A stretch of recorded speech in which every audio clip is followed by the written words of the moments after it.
Sorry I'm a few minutes late, but there was a surprising result in the month long, and I was talking to Archer about it. I'm actually going to try to show it, but I don't know if I can remember since I didn't play the game. I saw the score sheet, so game's only about 30 moves, so maybe I have a chance. Due to my very, very, very, very, very very, very bad play lately, I'm not going to play tonight. I'm going to show old games that I played, and probably most of my streams from now on will feature me not playing since I play so bad. So I'll show, puzzles or my old games or old Grandmaster games or something that happened recently, like Wesley's win over Fabi today. Although Wesley did cheat, because you have to play the game by yourself, and he said without Jesus he wouldn't have won. So he thanked Jesus for helping him, but that's against the rules. So I don't know about that. I'll talk to somebody about that. We had the thing on the bottom right of the screen that has the social media stuff. Like right now it says Facebook and so forth. We turned that off because it was going like 30 times the normal speed, and it was like shaking, and I don't know why. So we just turned it off. And then today I just turned it back on in its normal speed. I don't know. Okay. Yeah, so that doesn't make a lot of sense. Makes some sense. And so forth. So that's back. Yeah. And I set everything up because Karen's playing right now. So I like to change the board and how big I am and everything is just for difference. It's more fun. Come on in if somebody knocked. I think that was me. I'm smart. Oh, Perrier. Don't be alarmed. I've ordered food, so I'm going to eat on the stream. Hope you're not worried about that. Yeah. That's right. Well, I don't know about God. It's just Jesus. Also, I did beat Fabi the one time I played him a rated game. So I must have been religious back then. I didn't realize that Jesus preferred Wesley over Fabi.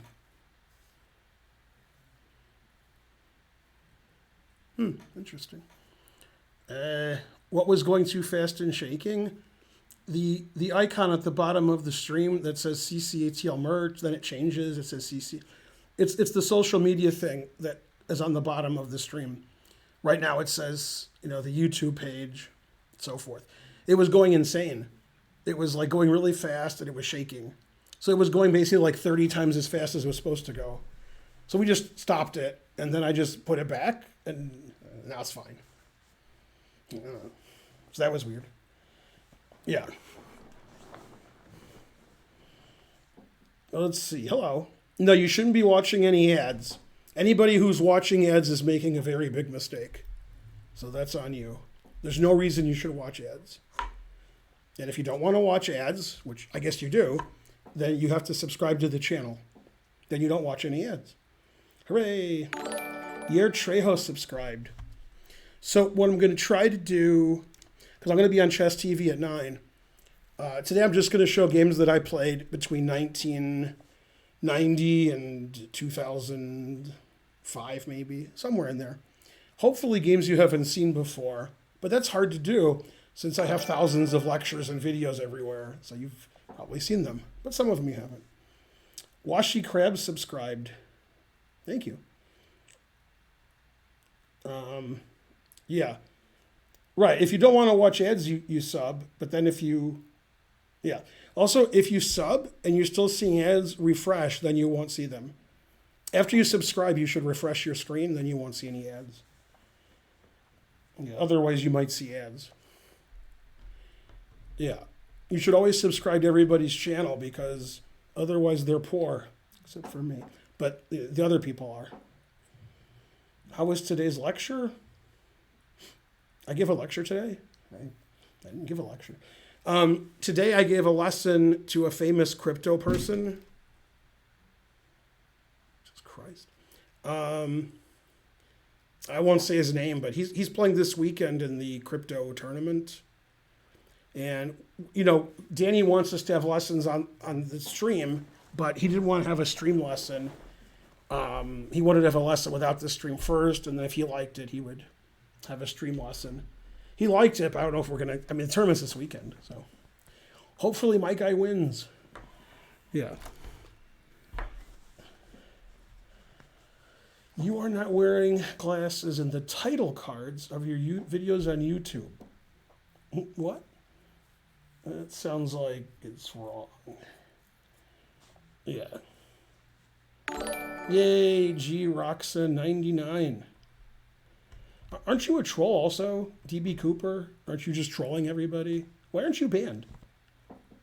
Yeah, I don't understand why you're not banned. Who didn't ban you? That doesn't make any sense. All right, now you're banned. Good. G Roxa 99 started the train. Yeah.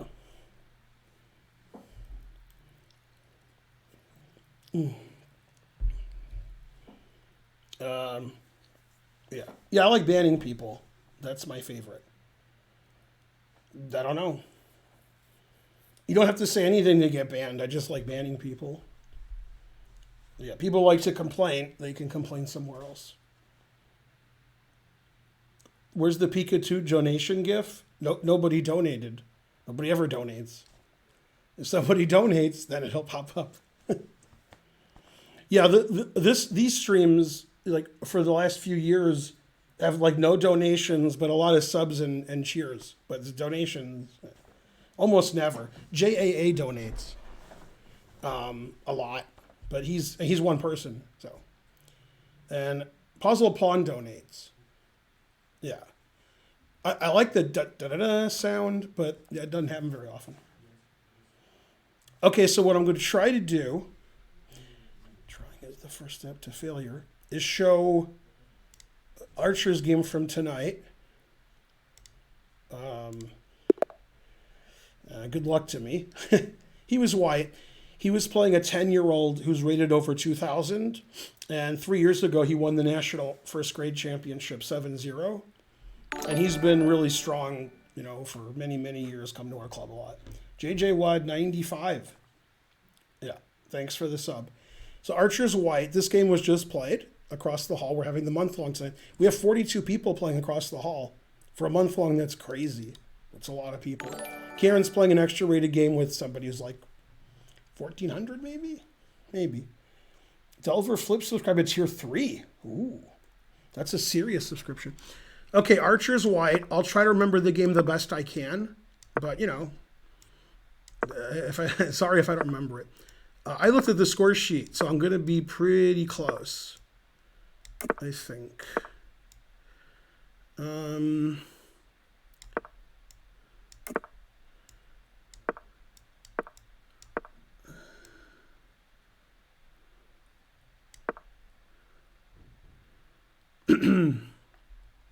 Oh, he did not castle, so that was definitely wrong. Okay, so what did he do? Might have played here. Yeah, he definitely didn't castle.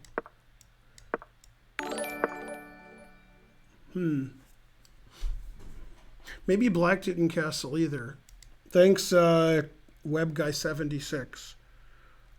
Okay, so d6, knight c3. Maybe he played here, and then here, here, here.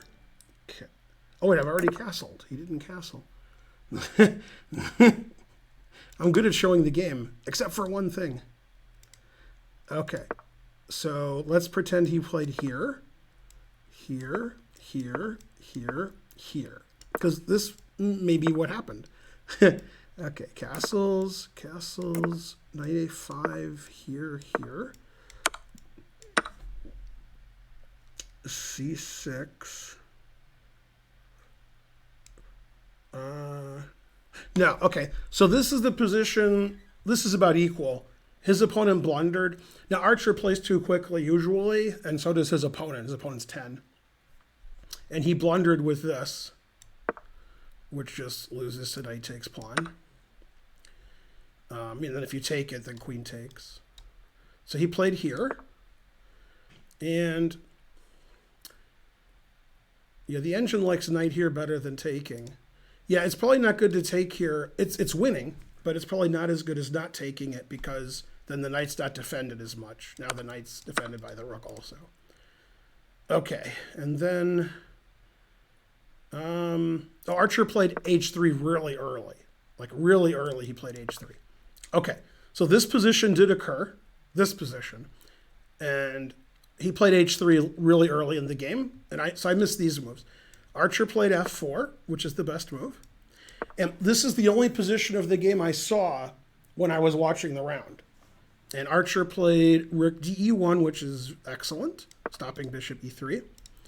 And his opponent played knight d7. Yeah, now Archer did something very interesting. Okay, the engine likes it. I wouldn't have done it, I would have played some boring move. But Archer played here.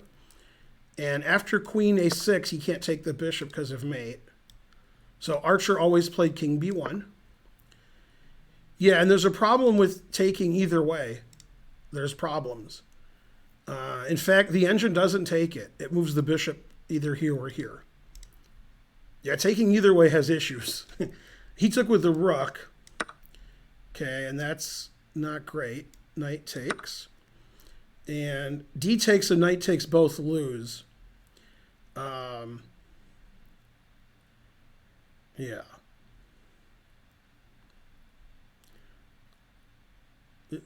Actually, knight takes is, I don't know, they're the same. They're both 4.5 for white. Yeah, it just says that it's hopeless because the queen is so out of play and black's king is exposed. He took this way, and Archer played here, which is good. And then Archer played here. And there's no defense to this.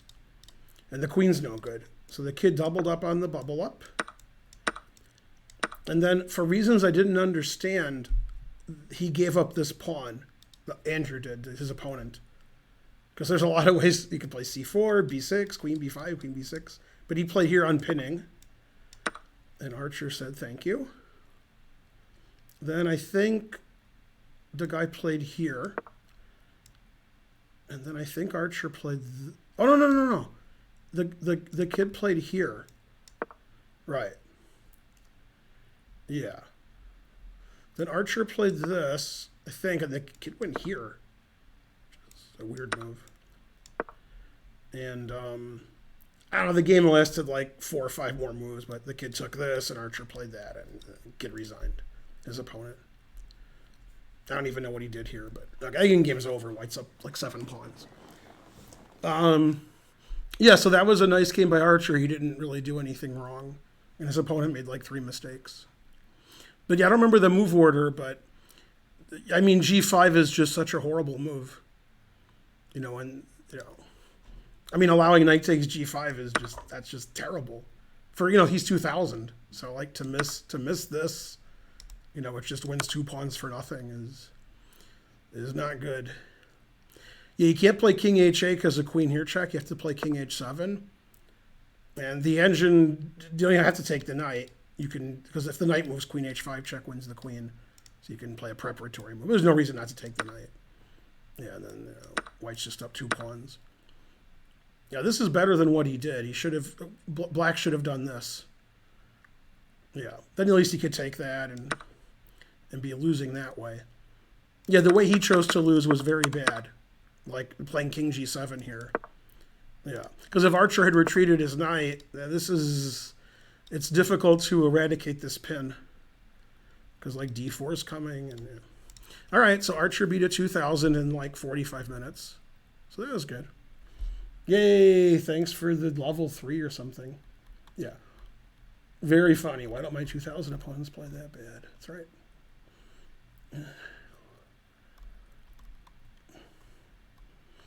Yabba Dabba Doo's not kidding. That's too bad. Druvanon93 subscribed. More nonsense. Webguy76 gifted a sub. Man, that tier 3 sub, that was good. That was pretty good. Archer is 12. $5. There's the Pokemon thing. Yay, the godly one. Yeah. That's not how you spell nepotism. And that's not how you spell show. And that's not how you spell your. And 2 question marks is unnecessary. And Archer is not my kid. But thanks for the comment. Man, complicated to make all those corrections. Tired. All right, allez. So I have 7 games I'm going to show you. And I'm going to be on Chess TV at 9. But more importantly, my food's going to show up at some point. Let's see.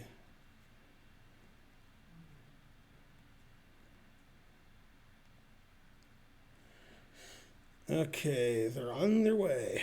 I'm on my way. What'd you say, honey? I'm on my way. Good Simpsons joke. They'll be here in 4 minutes. Let's see here. What? Confused. CDC says something happened. All right, that was exciting. If Ian's dad only showed his son's games, would it be nepotism? Yes. Also, what? Jay Bruz converted. All right. Thanks for the conversion. Hooray. The more you convert, the more religions you have. I don't know. Something. It was funny. There was a disagreement today between Kamala Harris and AOC. So I asked somebody who doesn't like either one of them who was right. And then whatever he says, I would the opposite of who I thought was right, because I wasn't sure. So he said, well, if you see AOC's name, she's wrong. It doesn't matter who the other person is. So now I know that AOC was right. I'm not sure he looked at the argument. No, he did. Tough call. Wait, what does that say? $sign subscribe. Thank you. I don't know how to say your name, but thanks. I got banned by Hikaru. Hikaru doesn't ban people. His people ban people. I called him a coward. And that GM Hansen was better than him. Well, that would be a good reason to get banned. Also, GM Hansen's not better than him. God damn. Lava Monkey donated $2. I enjoy chess if you give $3. So I'm not enjoying it now. Yeah. No, he'd win in a fight, but he's not better at chess. Yeah. And so forth. Both of my children were streaming today. The only person not streaming was me. Frankly, terrible.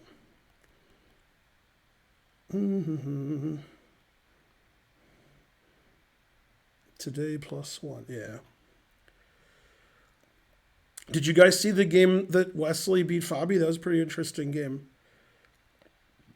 It looked like Fabi's position was almost always bad.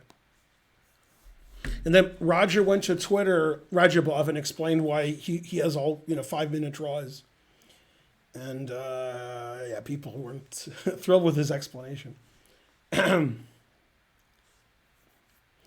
Yeah, the top players are weird now, but they're all weird in the same way. They draw each other. They try to beat lower rated players, sometimes unsuccessfully, and they just play the same openings every game. And they play them till they've analyzed it to a draw. So I don't know. One of the problems is the organizers. And the organizers, they want their tournaments to have the best players. So if you could have Magnus Carlsen come to your tournament or Simon Williams, you would pick Magnus Carlsen. And because of this way of thinking, which seems reasonable, people who are top 10, top 20 in the world, they're very, very, very afraid of losing their rating because they think it's going to cost them a lot of money. Not a little money, a lot of money. So if all the best organizers in the world who have all these super GM tournaments are only inviting the top 10 or 20 players in the world and you're number 17, you know that you better not lose any rating points. I thought you missed it, saw reject it. What? $15? You're messing up all my jokes when you apologize. You have to tell me bishop b5 was best. What's wrong with you? Yeah. Otherwise, you can't mess up my jokes. Yeah. Anyway, thanks for the $15. Yeah, and a lot of the top players feel this way, that if they play in a tournament and lose 20 rating points, they've lost like a year's worth of invitations. And obviously, if I'm an organizer, which I sort of am, I want like really interesting games and real people to have a big following. I don't just want number one in the world, number two, number three. And I think most organizers, that's what they want. They want Magnus, they want Fabi, and they want Giri, and they want Nepomniachtchi, and so forth. So if Radjabov plays a lot of draws, and somebody who's between 20 and 30 in the world doesn't, they're still going to pick Radjabov because he's 50 points higher rated or whatever. So he's afraid to lose his rating because then he won't get invited anymore.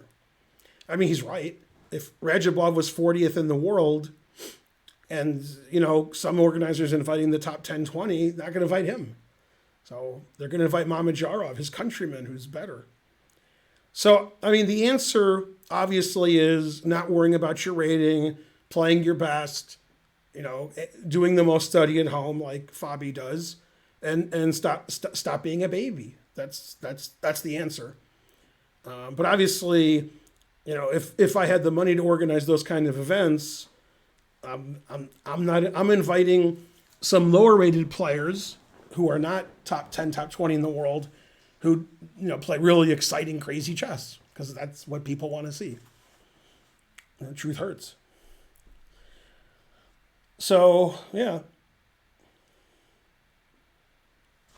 There's not a lot of people guilty of it, but there's a few who are guilty of, having these non-games. Yeah. And so forth. My rating went up. Now it's 100. Good. Yeah. See, it used to be when, like, Kasparov was the world champion, or when Fischer, before he became world champion, and when Tal was the world champion, and before and after, and so on. We didn't worry about any of that. It wasn't an issue. And people expected in super GM tournaments, if people from the same country played each other, it was often a quick draw. So, like, since the best players in the world were from the Soviet Union, you saw some quick draws. And people expected that. But now, certain people will have quick draws with anybody. They play 5, 10, 15 move draws. They play draws that were played before. And, obviously the organizers and sponsors and fans don't like that. But nothing's being done about it. The only way to stop it is you either not invite those people, or you have no draw rules, and they get around that. So, but yeah, not inviting people who don't play the game, that'll get rid of it. That'll stop it. Anybody who has a quick draw or draws without playing and plays something silly, they're not invited anymore. But that's not happening. They all get invited anyway because, when you're 2,800, you're 2,800. What are you going to do?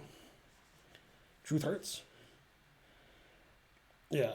Everybody banned everybody. No, draws should be half a point. Wins should be a point because that's what it should be. Grab your order at the door. But I told them to get my food. I guess they didn't see. So they're not, I told them when my food comes to bring my food in. All right, I'll get my own food. Talk amongst yourselves.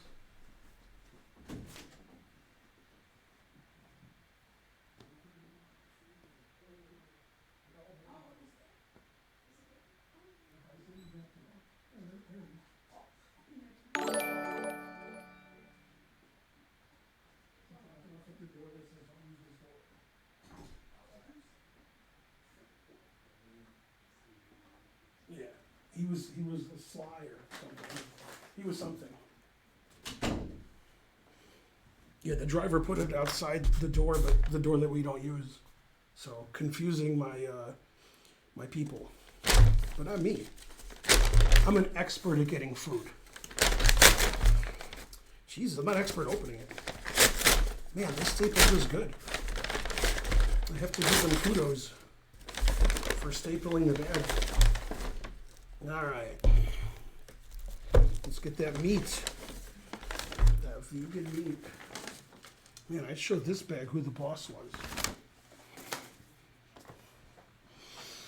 I guess I need a spoon. Are you a spoon? You are a spoon. Hello, spoon. It's not a stream if I'm not eating. Dun, dun, dun. Yay, 1,400 viewers. Hooray. Did somebody raid me? I did get raided. Vernon Young raided me with a party of 4. See, I did get raided. Thanks for the raid. Go, Vernon. I think it's that 4 people. That's why I have 1,400. Pretty good. Damn, this is hard subscribe. That's what she said. I don't have a favorite. I like everything. I was really in the mood for soup, even though I had soup earlier today. What am I, Greg Shahadi? So I ordered soup. And I like this soup. I also got some vegan sushi, because, you know, why not? Got to have the restaurant stay in business.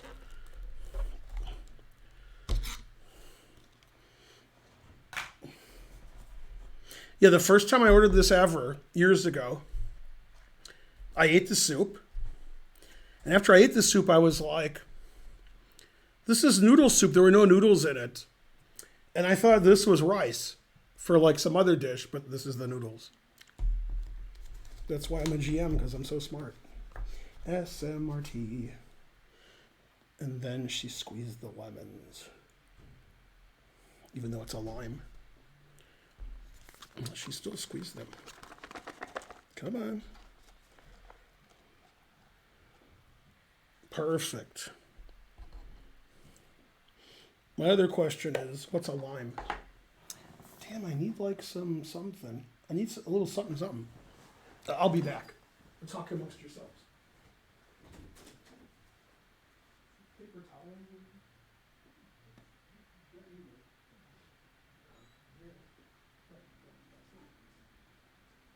That's the one who has all the buys. Go, Nate.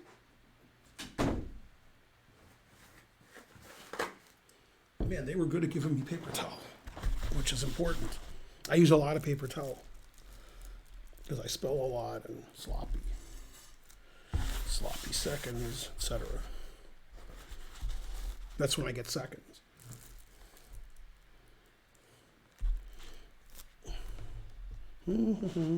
Anybody still here? Wow, there are people here. The Soup Nazi offered soup. Free soup. I threw his soup to the ground. A yada yada bit. No soup for you. What kind of soup? Are you Greg Shahadi? Let's see. Very interesting. I like a lot of places. This is Loving Hut because their whole menu is vegan. I used to order a lot from them, and then I found a lot of other places I like, so I sort of stopped. But I like their soup. Frankly, delicious. Okay, let's get to the stream, the chess part. I'll be eating the whole stream, but there's be some chess too. So, since I'm playing badly lately, I want to look at some of my old games where I didn't play badly, and you've seen some of them. And yeah, okay. So this is the last round of the World Open. A long time ago. Probably, what year is this? Yeah, like over 20 years ago, maybe 30 years ago. Not 30 years ago, but a long time ago. Yeah. Okay, so I was white in my King's Indian, where I exchange everything. I've had this position a million times. I've also castled here, in slow chess. But I played this endgame. My opponent played rook e8, which is common. Castled. Probably knight d5 is more common than castles. And I've played knight d5 maybe like once. But I figure people know that better. c6 I think is a small mistake. Probably knight a6 is the best. And this line's very interesting. Should definitely play knight a6 now. But he took this, which is a mistake. This ending's almost lost for black. It might even be lost. But knight takes e4 is a mistake, which I face a lot. I think knight a6, knight c5 is how black should play. Yeah, and in a blitz game about more than 30 years ago, I blundered with knight f6 check here, which loses a piece because I'm stupid. And then I have two pieces attacked. Even the one that's not highlighted, yeah. And then black's winning. So you play knight d6, you don't play knight f6. Okay, now there's interesting tactic here, which I faced. My opponent played the normal bishop d6. There's also bishop takes b2 check. The idea is he's unleashing the latent potential, of his rook on my bishop. If I take this, he takes with check. But king d2 is an unexpected move, and the rook on e8 is trapped. So this is good for white. And the bishop's attacked. And if you play rook f8, I play bishop to e7. And so forth. Okay. So he took. He can't take my bishop on e2 because I'll check, I'll take this, and then this is pinned, and that's not good. He's going to lose his knight, or I can just leave it pinned forever. So he played bishop f5, which is legal. The problem is I have the two bishops, I have all the dark squares, and he has no compensation. This game is just bad here. Man, the engine wants me to play g4. What am I, Matt Larson?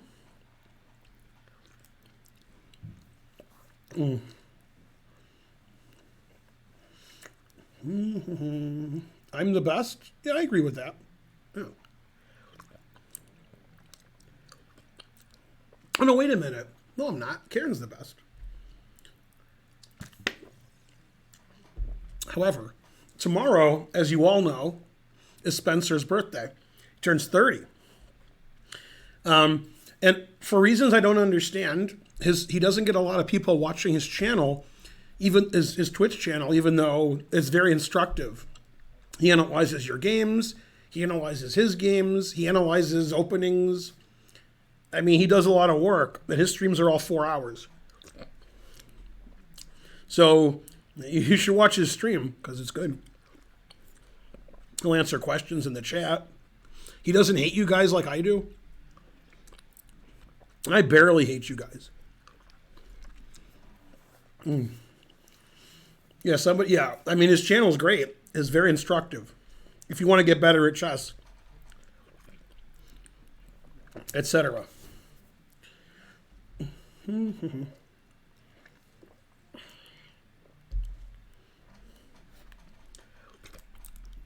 I get complaints that my streams aren't European friendly because I stream too late. He gets complaints that he streams too early. So as long as everybody's complaining, we know we're on the internet. And so forth. Okay, I played bishop e3, always retreat. Walk my king up in the endgame, and I did. Yeah, b6 is a very bad square for his knight, because I played b3, and his knight's terrible.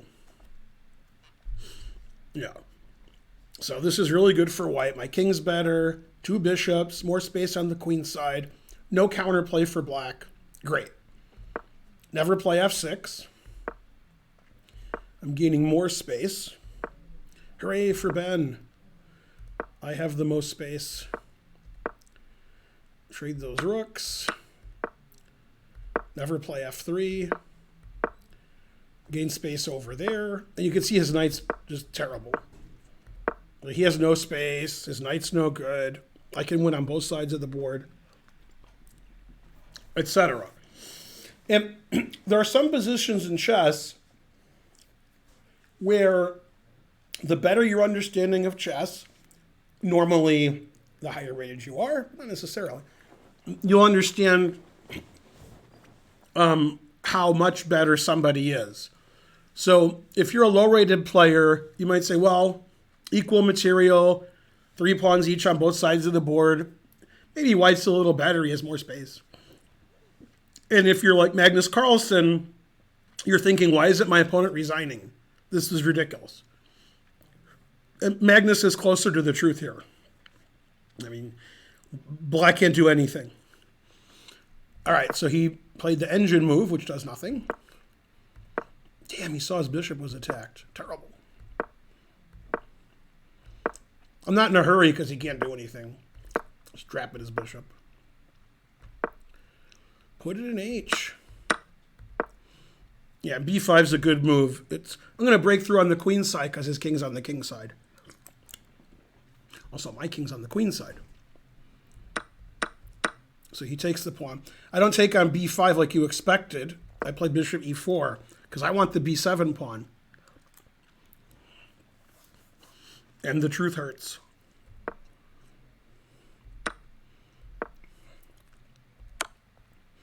Two bishops, what else? Yeah, the truth hurts.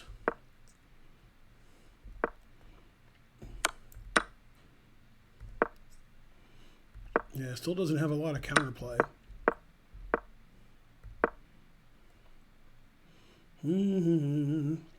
I played bishop G3 because I want to play bishop F2. And that way when I play bishop F2, he has to play knight A8, which is not good. But you got to do it.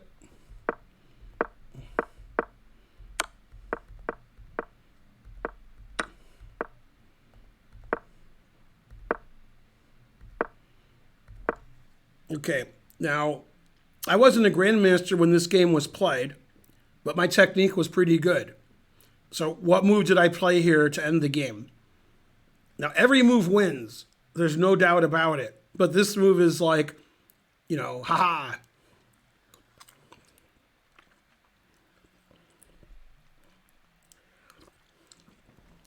But yeah, every move wins, so it's not really a good question.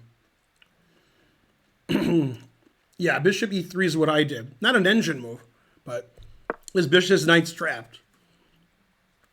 So I can win by taking this pawn and then winning his knight. Or I could take this pawn and not win his knight and make a queen. Or I could be mean and do that. But okay. Or I could still play the F4 way and win. Doesn't matter. Yeah. This is just like, haha, you're losing. So those are the kind of games where I used to play well, where I had some kind of strategical advantage, and then I got rid of counterplay, and I eventually won. Those were my kind of games. Not a lot of calculating or tactics. Back in the day. Yeah. Go Ken West. Ken West can't be your hero. He's my hero. I hope Karen wins. Ooh, sushi. Go vegan sushi. It's everybody's favorite, except people who like sushi.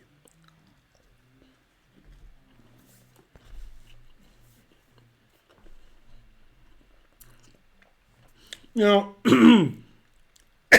one thing I don't usually do, unless I'm streaming, is do a game report. See if I played as well as I thought I did. Very suspicious. So let's do one.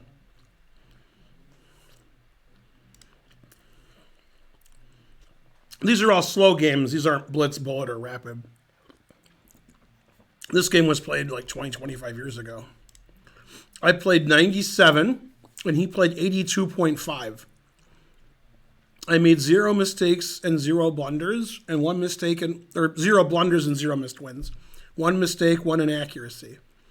32 best moves to 25. All right, 82.5 is not great in a slow game for somebody who's, I think he's like 2,300. So, yeah. Delicious. I got to get a fork again because these noodles give me a hard time. I don't know how to use my noodle.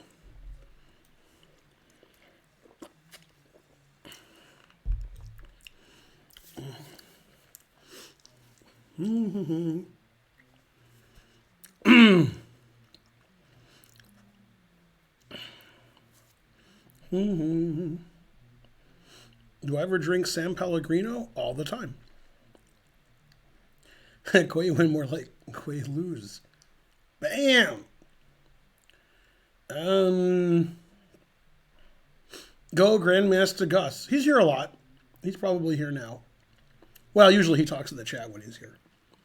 All right, next game. You're so next. Okay, this is my game against Nick Despermian. I have really good results against Nick. I beat him this game, which was played in 1994, I believe. And then I beat him in 1999 in the U.S. Championship. We drew in the National Open, and we drew in the 1994 U.S. Championship. So in slow-rated chess against Nick, I have 2 wins and 2 draws. He's even older than me. Can you believe that? Man.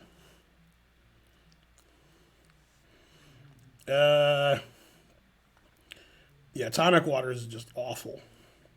Nothing's worse than tonic water. Nothing. Man, if I was eating Marmite and drinking tonic water, that would be a good punishment. Whatever I did to deserve it, I wouldn't do it again. I've accidentally had tonic water when I thought it was something else. Horrible.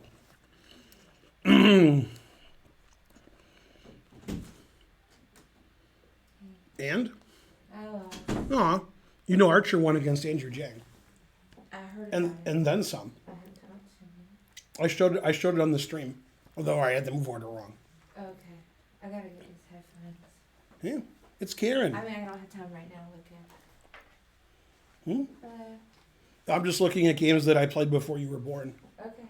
Yeah. Well, that's awesome. Number 1. Yeah.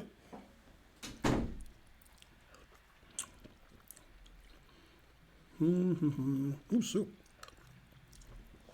Guess I need a fork too. Man, it's all spoons. Wow, it really is all spoons. Damn it. Oh, there's a couple knives. The life of the wife is ended by the knife. I think he's got it. How is there so many spoons and not a fork? Where's Alanis Morissette when you need her?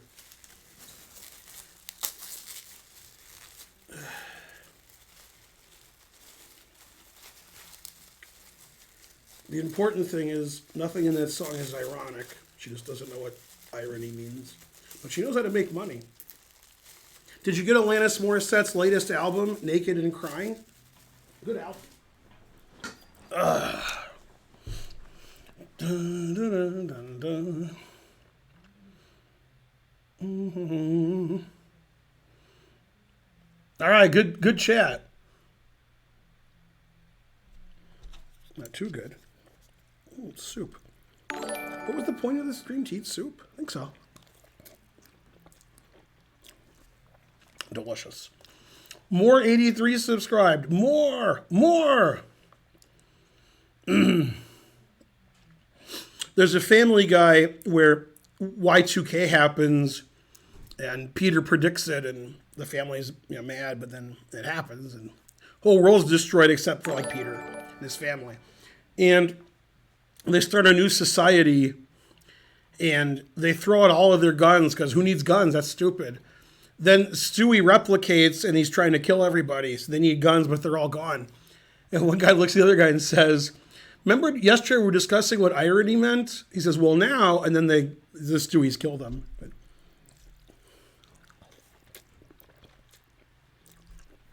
go Stewies. Zebra 17A.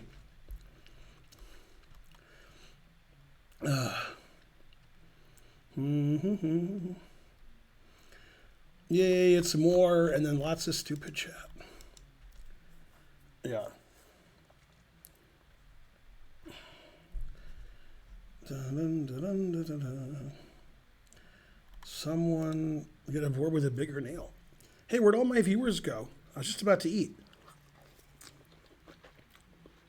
Delicious. Okay, this is one of my best games. It was a Nimzo Indian. I was white. That's the Nimzo Indian. I always play Queen C2, unless I don't. And Nick played a bad line. In this position, black should play C5. And D5 is okay. Knight C6 is okay. D6 is okay. He played B6. That's probably not okay. And I get the big center. The Kahuna Burger. That's that Hawaiian burger joint. Yeah. So now I have big center.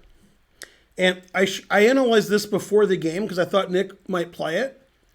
And I was analyzing with Peter Gabriel. And he said he liked white here. And I'm like, why do you like white?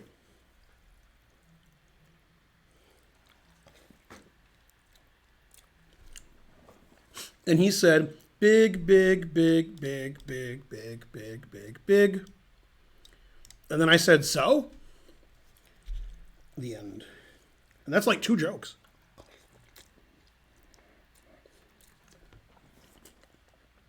And most of you got neither one of them. Terrible.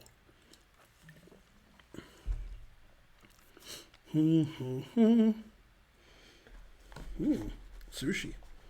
You guys want some sushi? Then you should order some. 5,000 centidues. Geeter Pabriel. Thanks, Sven Beingold. I like when it does that. You're the best.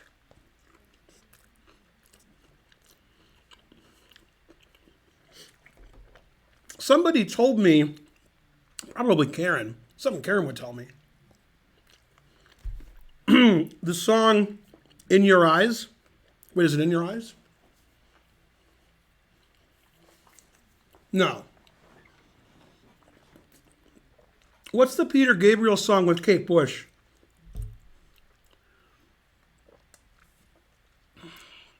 If only Karen was here. Don't Give Up. Thank you. Yeah.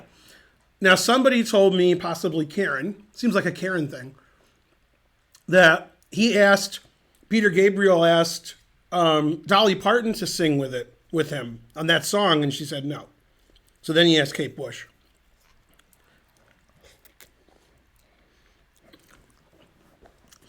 After he asked Dolly Parton and she said no, he was just going to give up. But then he was like, oh, wait, don't give up. So he asked somebody else.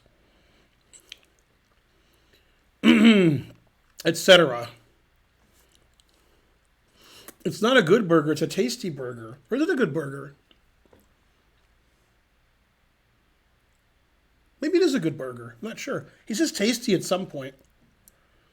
Yeah. He does say tasty. I know he says tasty in the speech. Wasn't sure if that was where he said it. I do love a tasty burger.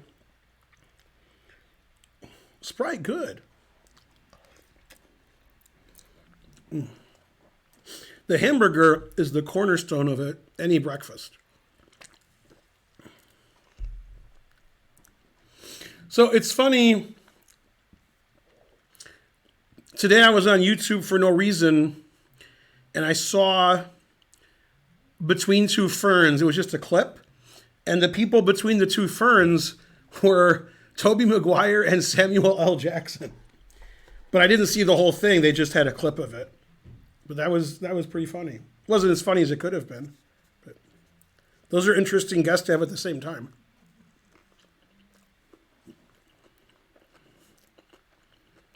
Mm-hmm.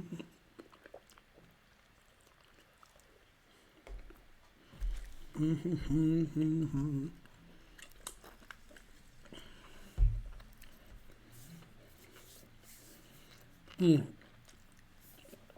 Tell your wife I'm funny looking, so I got half of it down.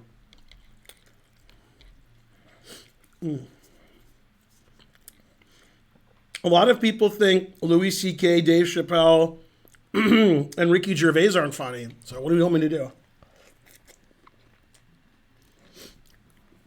If you don't think they're funny, what am I supposed to do? Jim Jeffries, etc. Mainly, etc.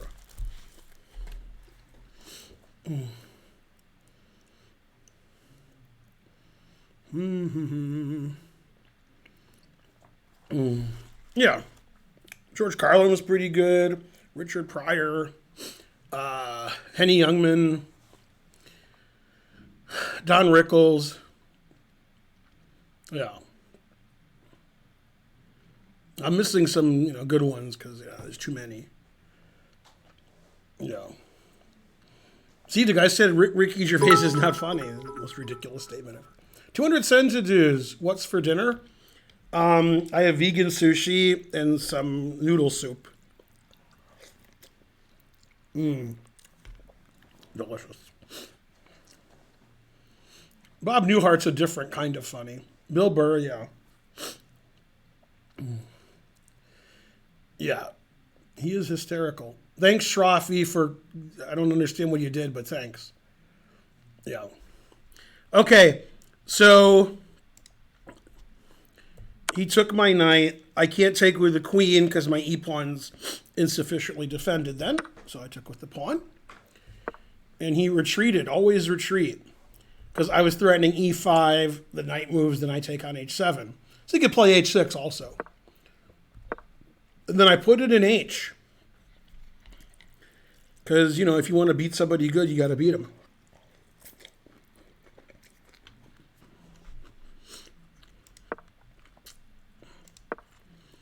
Then I threatened his pawn.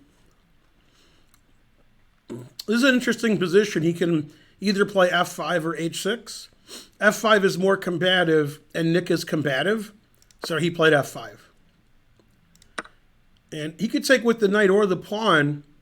He probably didn't take with the knight because bishop g5 is annoying, but the engine takes with the knight. He took with the g-pawn, so his queen defends his h-pawn, but then his rook isn't as active, his knight's not active. So it's sort of a poor move. Yeah. Put it in h. Yeah. So I've probably told this story before, unless I haven't. When this game was played in '94, I was working with Gregory Kardinov because I had the Sanford Fellowship. So they paid for coaching. And I won the game, so I showed Gregory, of course. Delicious. And on the physical board, he kept saying, okay, you played Rig G3 check here. And I was like, no. And every move that happened, I said, I have to play Rig G3. His king is on G8. Play Rig G3 whenever I feel like it.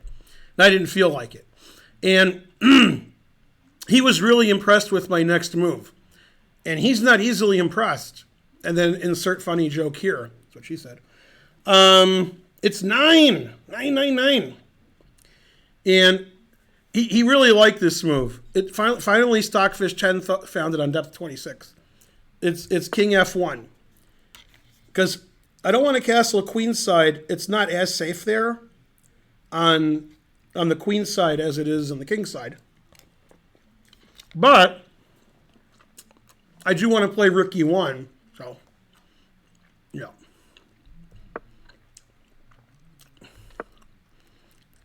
And he played bishop a6.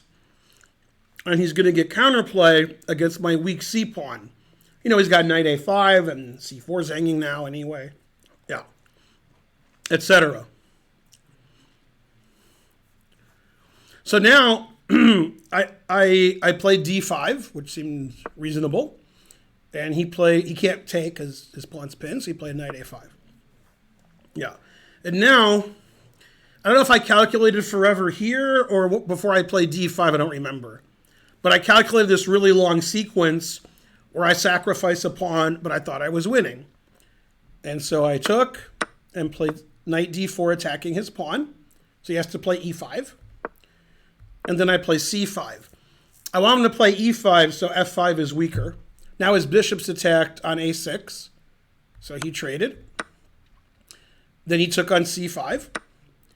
And I played knight f5. And he has to trade. And I saw this position in my head. And I was like, wow, this position is great for white. And right now the engine says it's equal, but I think the engine's wrong. I didn't have too much trouble winning. Okay, now the engine says I'm +1. I had to wait for the engine to, realize its error. Take a bite of food or something.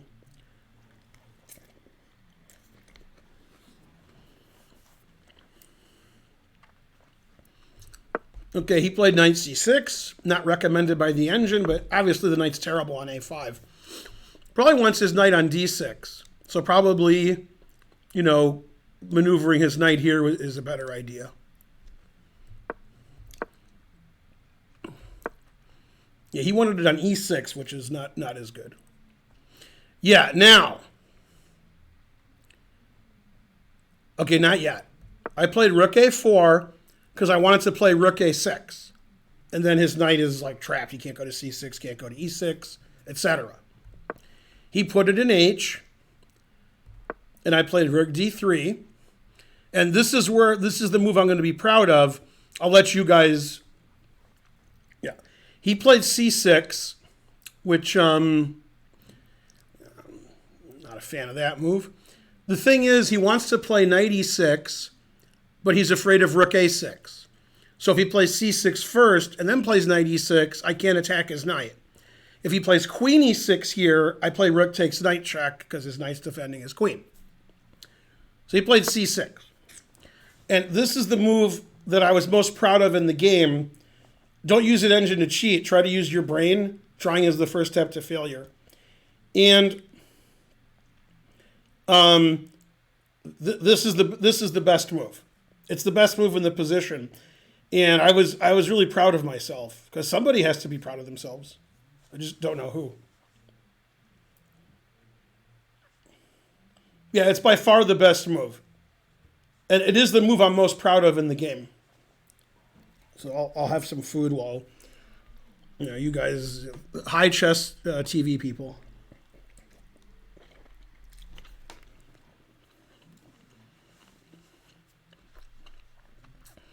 It's not a GM move. I wasn't a GM then. It was an IM move.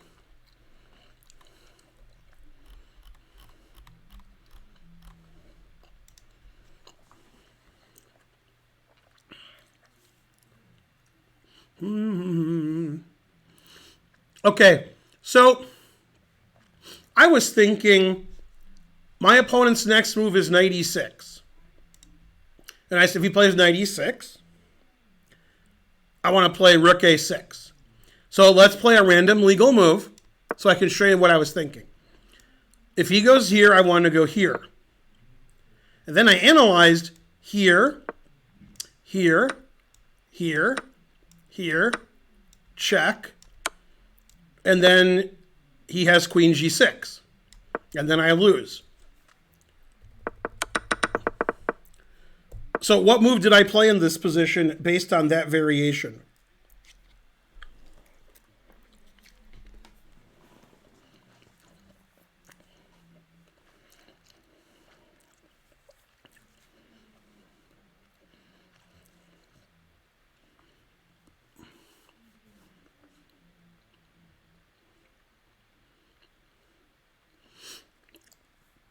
H5 doesn't work, but I understand why you suggested it. Because instead of queen g6, he could play queen d1 check and then queen g4. And his f-pawn's hanging, but I'm not winning. Yeah, king g1 is correct. Now, if that happened, I would win, because queen takes d3 is not check. So I would just checkmate him. So to reiterate, if we went into the variation that I was hoping for, then it's not check, so I made him 6 ways from Sunday. Okay, so he played knight e6 anyway, because you got to do something. And this was very funny. Thanks for the 200 centidues. Right. I remember, and this game was played in 1994, but I remember he picked up his queen, put it on e8. And then he looked, and he was not happy. Then he put it back on e7, and he's like, oh, well, I got to play queen e8. Once you touch your queen, you have to play queen e8, because your knight on e6 is hanging. So that's, got to play queen e8. There's no other place for the queen. But he's losing anyway. The best move is knight d8. He just played knight e6, and knight d8's, obviously his position's horrible. He can't move anything. His pawn structure's bad. His king's open. Okay. If you're just joining us to the stream, I didn't castle this game, even though my king's on g1. Haha, I tricked you. Oh, I'm sorry, he played c4, and then he played queen e8. All right. Queen e8 defends the c-pawn, but what does it undefend? Ooh, sushi. I said I'd eat you last. I lied.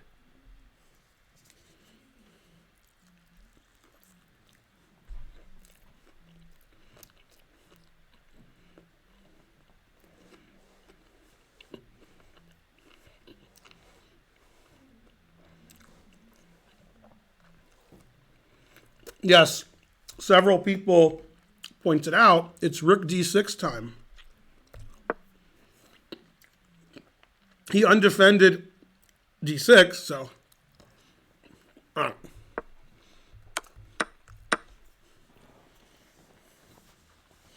Yeah, this position occurred for the first time in the game God versus Dan.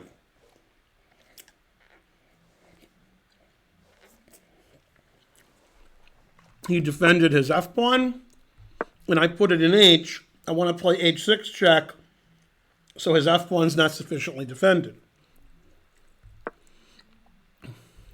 He got counterplay, except for one thing.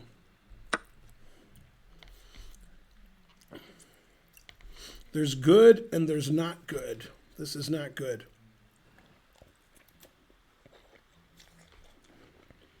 Now, the main reason he doesn't have counterplay, which about 25% of you don't know, is my queen is defending b1. If my queen wasn't defending b1, then he'd have counterplay. But no. Wow, the engine announces mate in 31, and I'm not kidding. Man, depth 40. It's a hell of a drug. Okay, so yeah, it's mate in 8 if he plays the second best move. The best move, it's mate in 30. He played this move. And this is a position that I used to show my students. I didn't show them the game, I just showed them this position. And I said, what's better, queen takes or king h2? So we'll let you guys decide. Chess UWU subscribed. Good, good.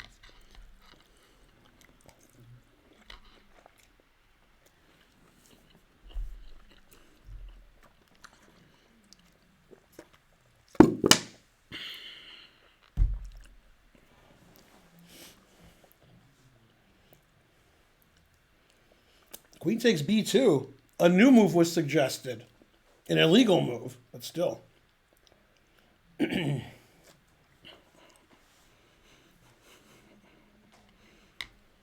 1,800 quote-unquote viewers.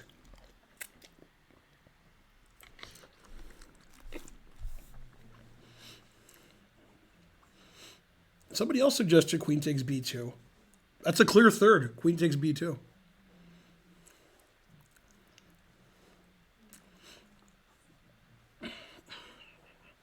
So white's winning after one move, and white's barely winning after the other move. Hello. Hi. Did Spencer finish with Ryan? Oh yeah, he won. He did? I thought Ryan's position was okay. I thought Ryan's position was terrible. Then I thought it was fine. You want some sushi or some soup? No. Ugh. What? You like that thing surrounding the sushi? Yeah, I'm alright. There's you actually like that. There's hummus from this afternoon. Oh yeah. Yeah. But I'm sorry, there's no pita bread. What? There's no pita bread. Okay. Okay, wait, but no, that was it.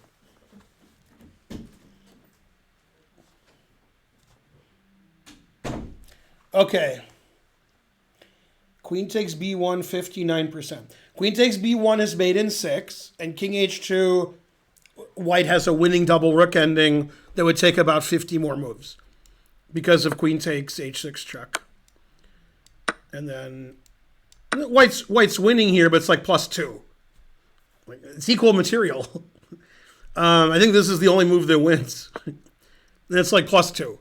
Because, the F1's hanging. All right. So that's a much worse move. However, I play Queen takes B1. Much better. And then he resigned here because if Queen takes Rook, Queen B8 is mate. So he tried and he failed miserably. The lesson is never try. Yabba Dabba did see it. Jay Wolfen with the huge donation. 9 centidues. That's 9 cents better than 99% of you. Yay, 2,000 viewers. Okay, that was one of my best games. I really liked that game. And Kaidanov really was impressed. He said to me, because I was 2,500 FIDE at the time, 25 something, said, a 2,500 player isn't good enough to play that game. He was trying to compliment me.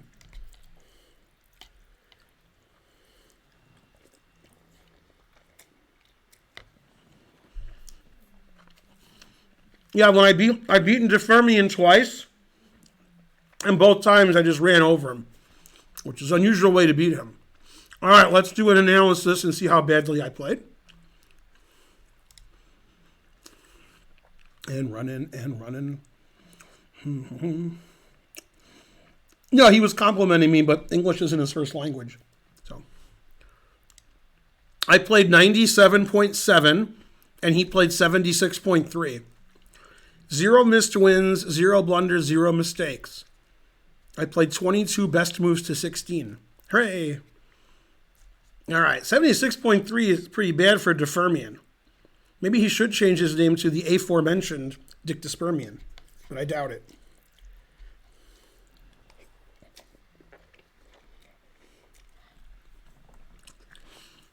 Four-time U.S. champion, Nick Defermian. Frankly, delicious.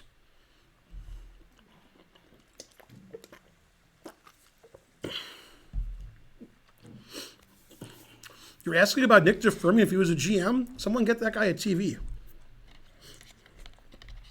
Nick Defermian was one of the top 10 players in the U.S. for like 25 years.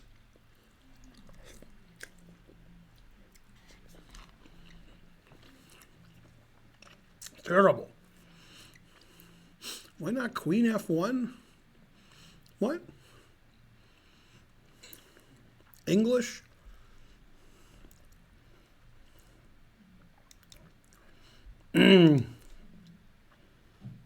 The TV is a Simpsons quote when Bart didn't know who Jay Leno was.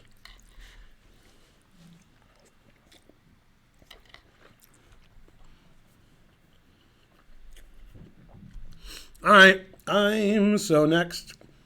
Yeah, he did one of the versions of, yeah. Feingold Komsky 93. Do you mean Komsky Feingold 93? I hope that's what you meant. Okay, next game. I'm so next. Now, this guy has an awesome name. You're Malinsky, but look at that middle name. That's when you know. Yeah, this is at the U.S. Open. It's suburban Chicago in 1994.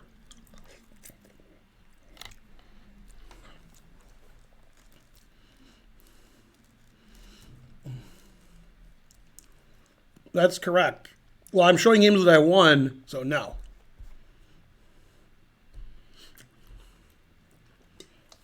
I tried to explain to somebody that Sideshow Bob is the dad of Summer from Rick and Morty. But I don't know. They never heard of either one, so it was hard.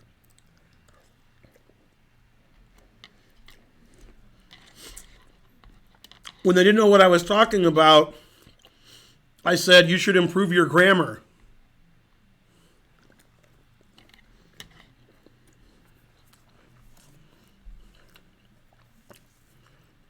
I thought it was 4 times. Might be 3 times. Delicious.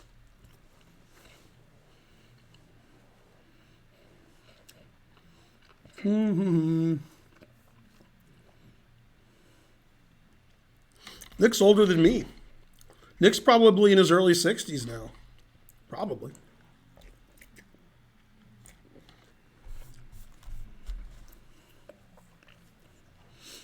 All right, chats. Usual. All right, so I was black and a Slav. And Yerbo played the Geller Gambit. And this is actually pretty funny. So, thanks, Nerd Naze. So I played H6. And I've had white and black in this position in tournaments and in Blitz. And I wanted to play a move that he didn't know. And I was like, well, everybody plays E6 here. So I'll play H6 because he doesn't know that. And then, when the game was over, I had a book on the Slav, and there was a Geller Gambit chapter. And the game with H6, the game they showed was a Yermolinsky game. So I'm not as dumb as I seem to be, or I'm dumber, something. Now, the point of H6 is to stop knight to G5, so I can play bishop E6 to D5. And then D5 is a really interesting move here, which I don't think has a good reputation, but he played bishop A3. And now I play bishop E6. And the reason you want to play bishop E6 to D5 instead of bishop B7 is sometimes white can play rook B1 attacking this pawn and attacking this pawn because the B pawn's pinned. But after here, that's not the case. Because rook B1 I play A6 and bishop D5. Okay, and also bishop B7, usually E6 is a good move for white. So we'll stop E6. Solid as a rock. Always play king F8. So I'm up a pawn, and he has obvious compensation. My king's on F8, rook on H8 can't get out. He's got 2 open files on the A and B line. He can try to mate me with F4, F5, etc. And the engine says it's equal. That's the right move to play F4, bishop F3, play knight E4 later. Okay, this is all good. The engine says we're the best. Yeah, it says white's slightly better now. All right. Knight F5. Yep, it likes white here. White has good pressure on the queen side. Got my king out. Attacked my B pawn. Take queen D5. Yeah, so far we're playing pretty well. And now he stopped playing pretty well. The engine says it's equal, but it doesn't like what he did. It wants him to attack my B pawn with his queen, like queen B2 or queen A5, and win my B pawn. And then material's equal. It's an endgame. My king goes to G7. My queen rook gets out. It says it's equal. But he played here, which is okay. It's not the best move. Because now I play A6. And he wants to take my B pawn, so I have isolated A and C pawns. But if he takes my A pawn, then my pawns are together. And if he plays this move, which looks like a genius tactical move, then my pawns are still together. And black is slightly better here because white can't really do anything.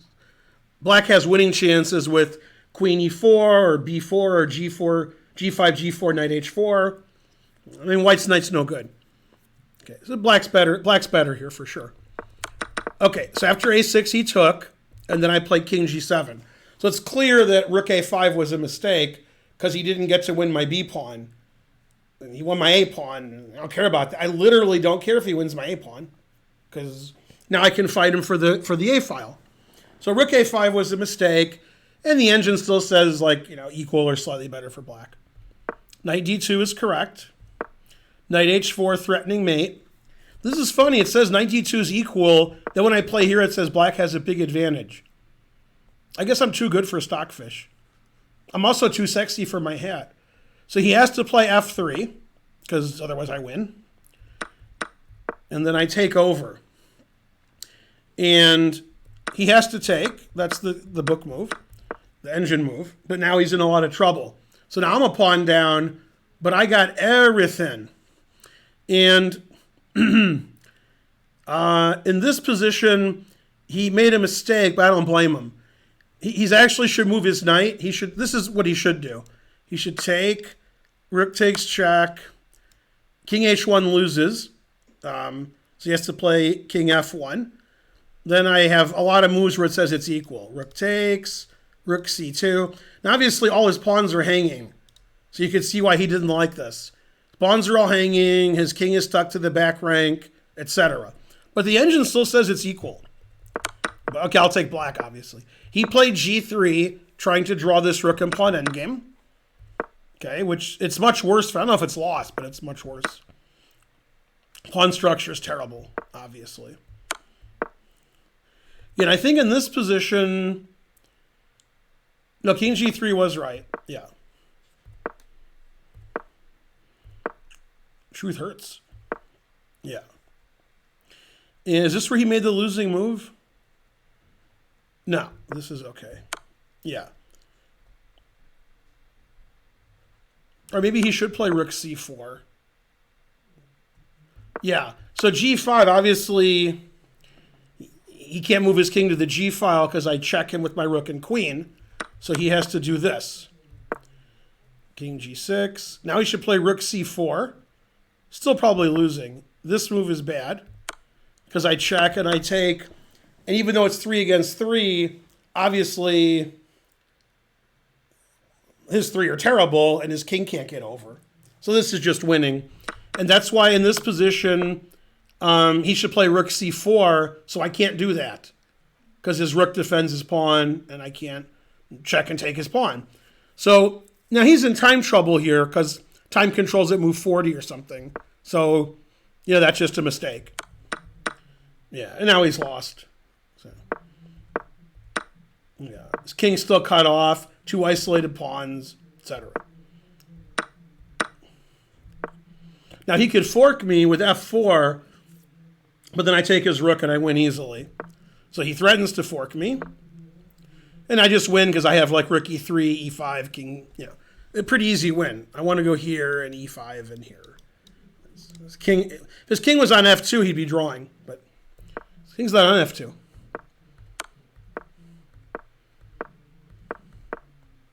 Yeah, truth hurts. Yeah. And here he resigned. The engine says I'm +5 because his pieces are too passive.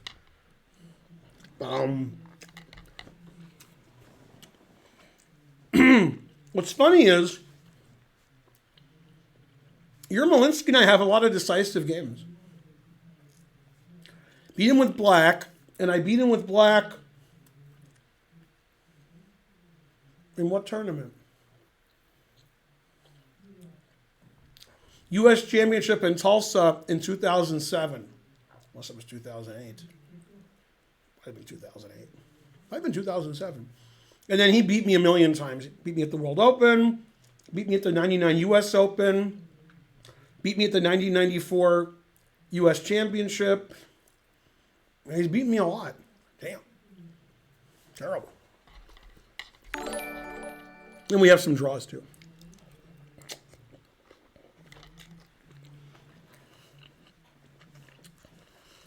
Broken Zen.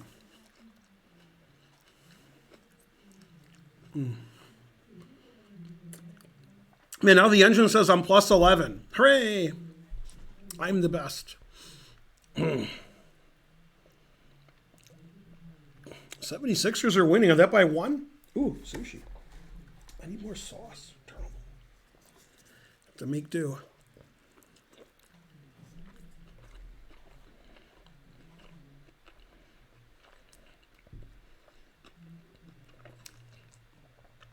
It's time for another train.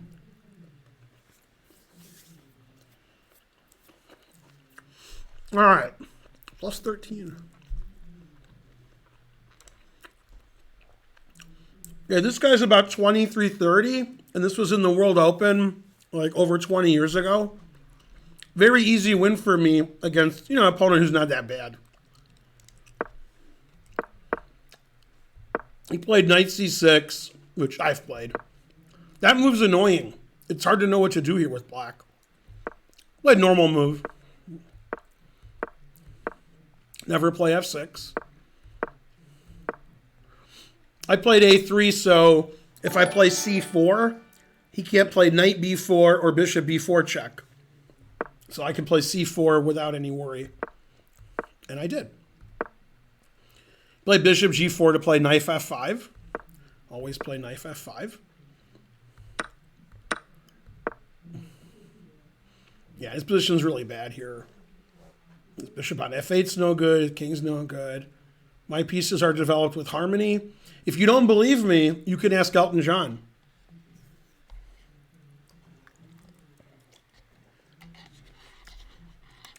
One time I met Elton John, because as you know, one of his many homes is in Atlanta. Many. He's like 8 places he lives, and one of them is in Atlanta. And he knows I'm a vegan, because everybody knows. And he said, "You're a vegan. What do you eat? What's your favorite food?" You know what my answer was?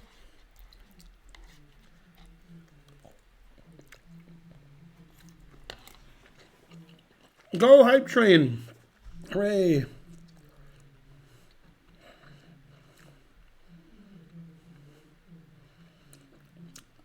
Cheesy Driver pasting some crazy shit. God damn. Ben Beingold gifted a sub. Farty Party, 100 centidues. Thank you. Another train.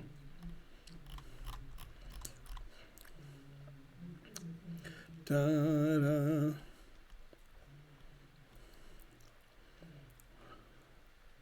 Man, nobody got the joke. Terrible. Mm-hmm.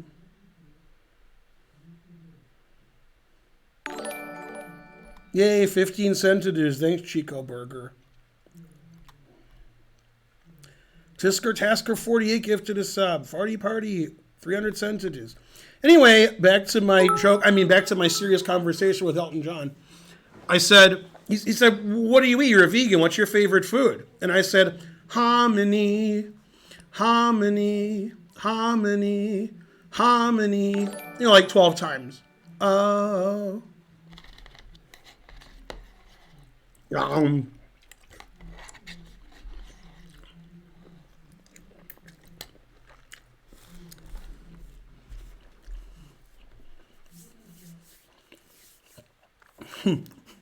So I can watch it later and not get it. Good, good.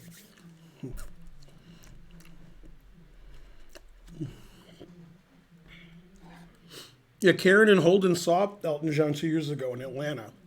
The tickets cost more than you guys make in your lifetime. God damn. I saw Elton John in 1999 with Tina Turner. I wasn't with Tina Turner and I saw him. She was also performing. And only one of them sang "The Bitch Is Back," and it wasn't Tina Turner. C3 Super Stray and subscribe. Good, good. Sister Tasker gifted a sub. Hooray.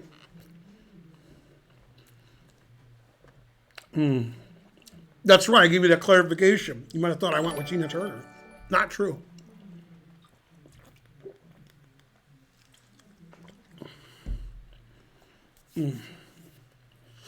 For those who don't get the joke about hominy, listen to the Elton John song Harmony and wait for the end. and then you'll get it. Yeah, and to clarify that I did meet Elton John, what do you think Benny and the Jets is about?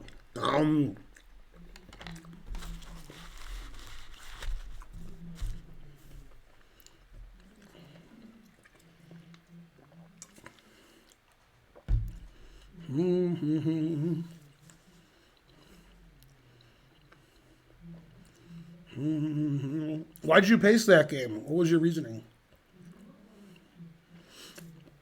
That's right, Danielle. Just like in Brazil, a Brazil nut's just called a nut.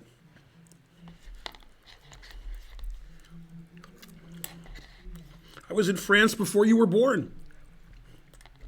And then some. Yeah, I want to go back to France with Karen, though.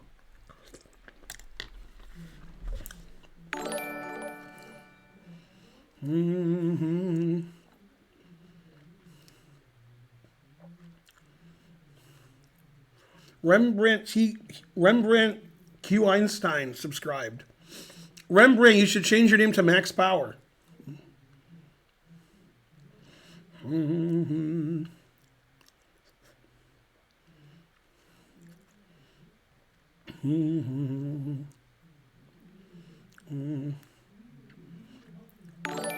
No, I wouldn't have known that was. I remember the tournament. I was 14. Mark TR subscribed. They argue about if Harmony is a woman or if Harmony is Harmony, and he's singing about that. You'd have to ask Bernie Taupin because he wrote all the songs. Let's see. Hawks are getting the lead. How do you get the lead? Either you have the lead or you don't. Let's see. Hey Siri, did the Hawks win yet? It told me to unlock my phone. Hey Siri, did the Hawks win yet? The Hawks are ahead of the 76ers, 80-79, with 2 minutes left in the third quarter in Game 2 of the conference semifinals. I do prefer 79, so I can't complain.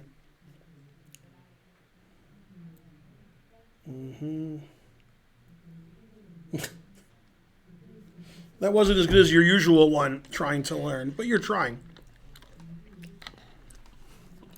Trying to learn specializes in texting me jokes I can't say on the stream. That's his specialty. I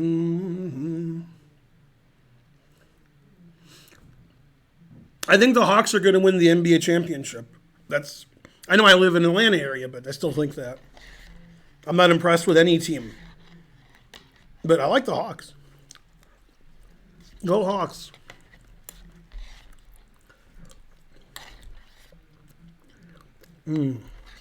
Delicious.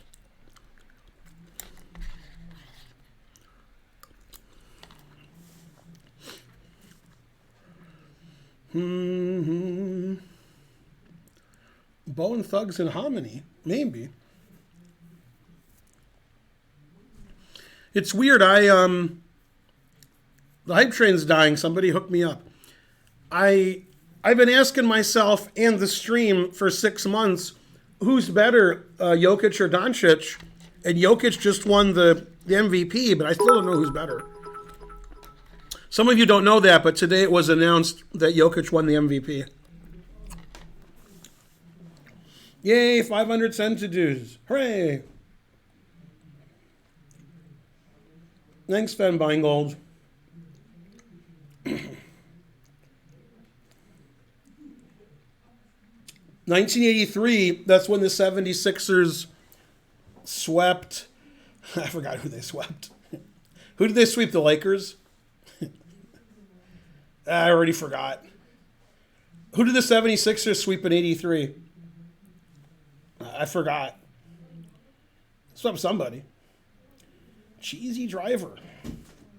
Karen. Hey, on the clock settings, if I need to do minute and seconds, manual set. Okay. Yeah, the thing that we always think is the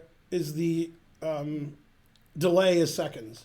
The first thing that looks like delay, that's seconds. Oh, that's right. Bye.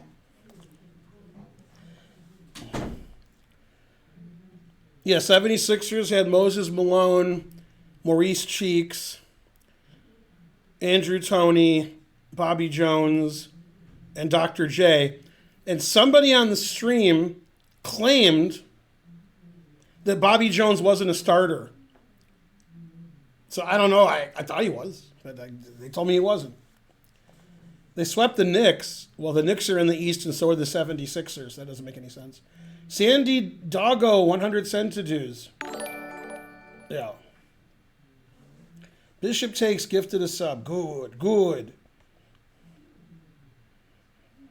Yeah.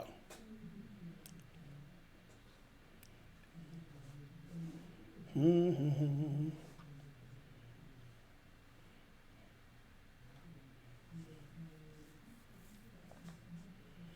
Luka tailed off. Man, Luka was pretty good. 200 centidues. Traveling Chef 78.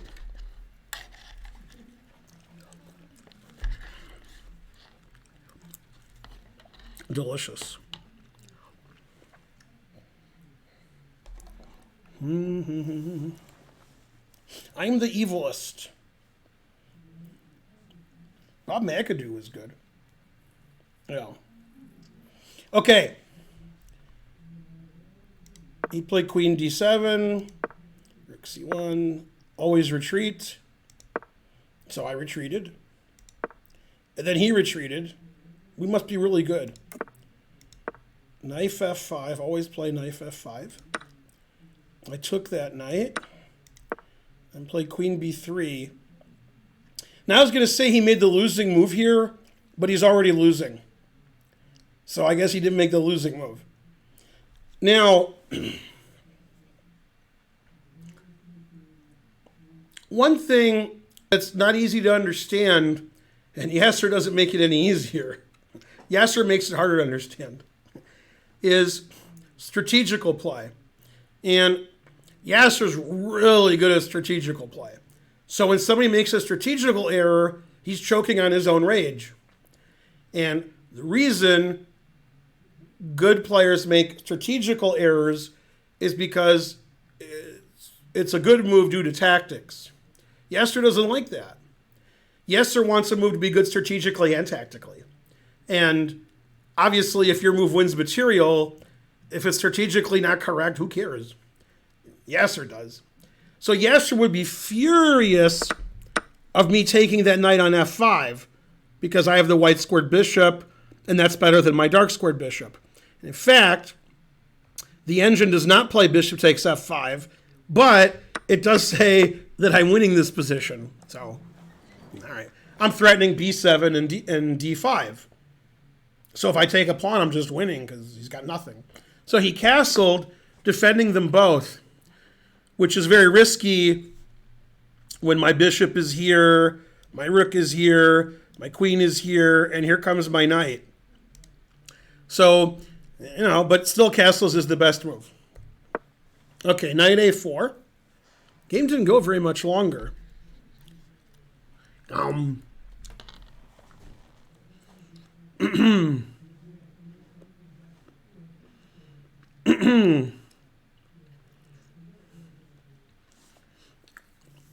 The actual word is strategery. No, we died. Boo. It's the game Botvinnik versus Botvinnik. 10 subs, 1,300 bits.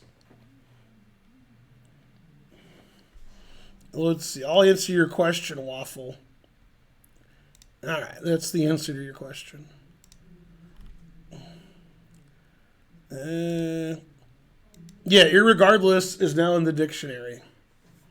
Regardless of what you think. Words become words because of usage. Not because you like them. Although you liking them might help the usage. So.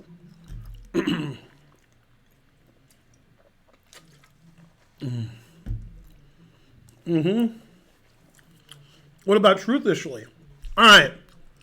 So the engine says always play king b8, but he played something else.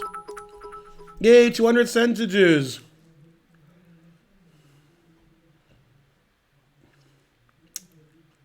Is knight b6 a threat? I don't know, is it? Takes it? Probably not. Okay, rook e8. Knight c5. He has to take. And then I double up on the bubble up, and I have an attack, and he doesn't. So here his d pawn's attacked, so he wasted time defending it, so I could attack some more. And then he played random legal move instead of like h5, g5, h4. Then I tripled up on the bubble up. And then he played double question mark, queen f7. Don't understand that move at all.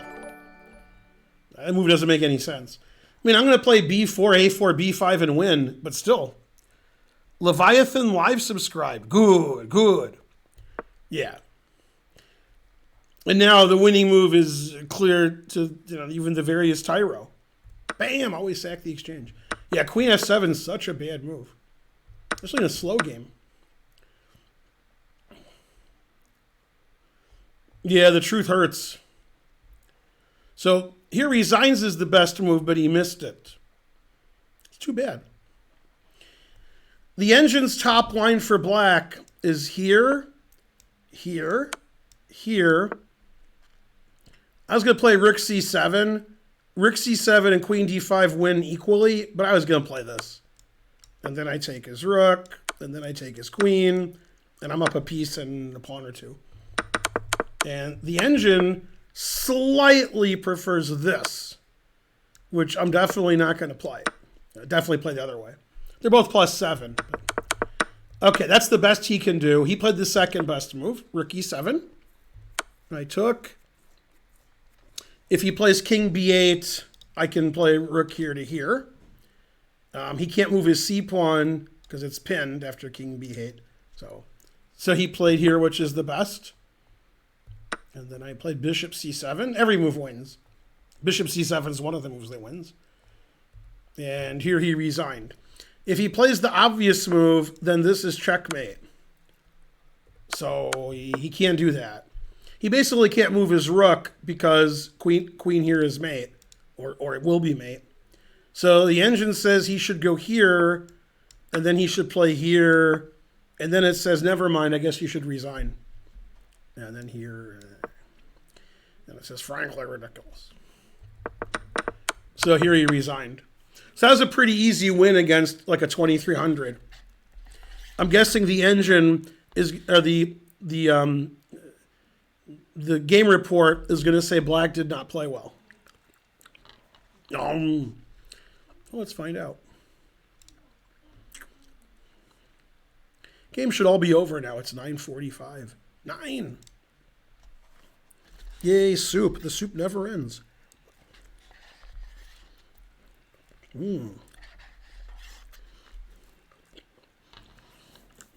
The soup isn't very hot, so I guess the soup Nazi didn't make it. Because if he did, it would be hot as an oven. Let's see. I played 96.7, and he played 79.3. I had 0 missed wins, 0 blunders, 0 mistakes. Good, good. I'm always playing about the same. 96, 97, 98. A foolish consistency is the hobgoblin of little minds.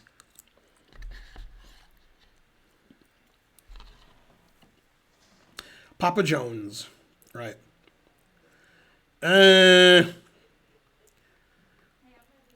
It's Karen. Okay, back to whatever it is I was doing.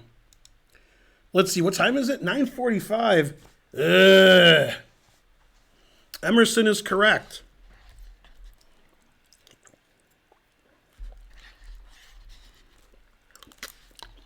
When I'm done with this food, I can throw it in the garbage.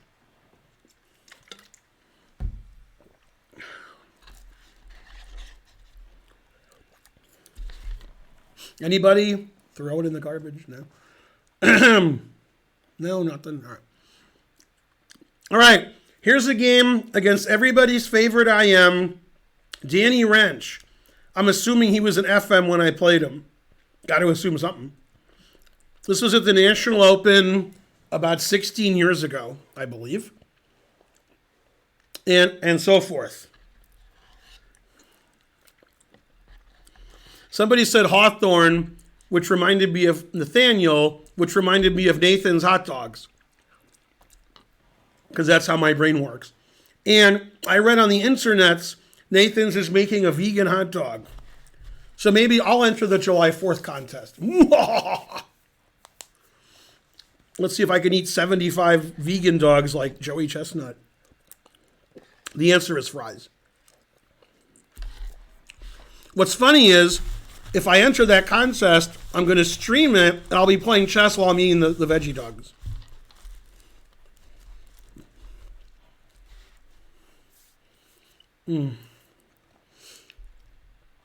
That's right. Such Sweet Thunder referencing Seinfeld.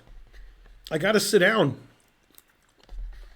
Have you had the bisque? Yeah, you're right.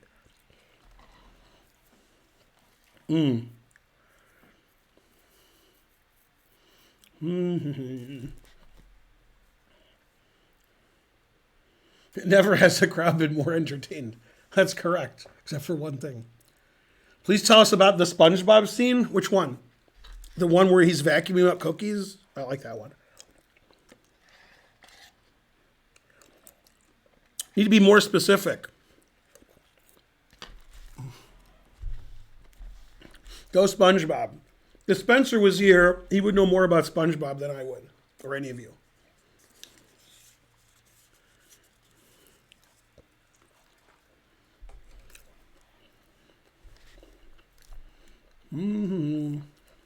Patrick, The Hotel, good episode. Krusty Towers. Oh, snap. If you go to chessgames.com and look up this game, they always have names of games like that are sort of funny. This one is called Gut-Wrenching.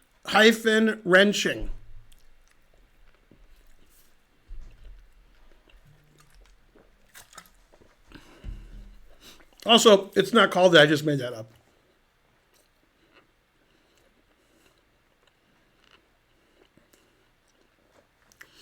You've never seen Krusty Towers? I mean, that's ridiculous. You haven't seen Krusty Towers. Is this a hotel? So many good lines in an episode. Yeah. Will someone help me with my bags, please?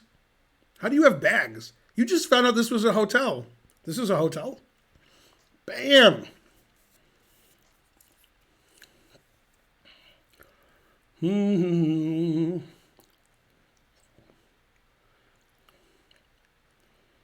Darkest SpongeBob of all time. Wow.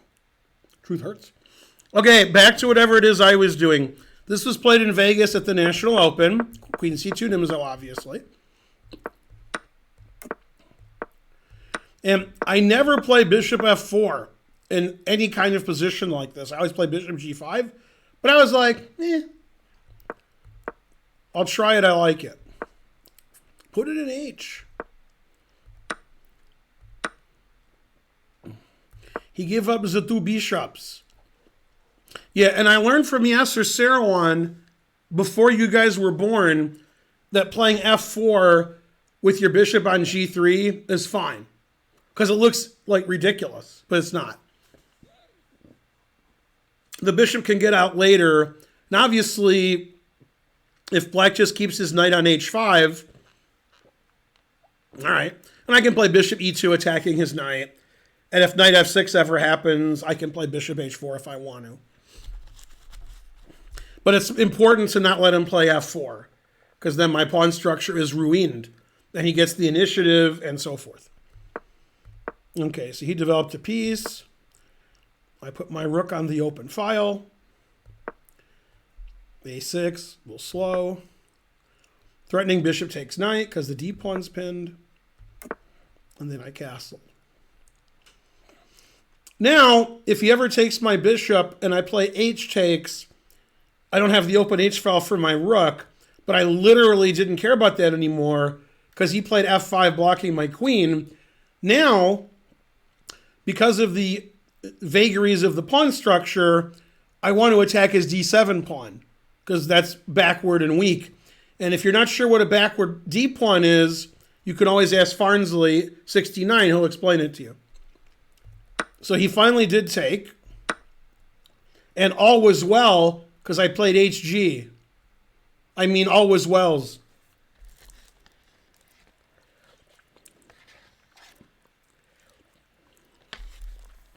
Why did I say all was wells?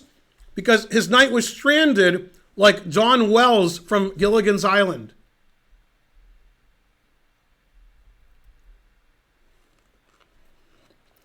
Complicated jokes. I don't get half of them.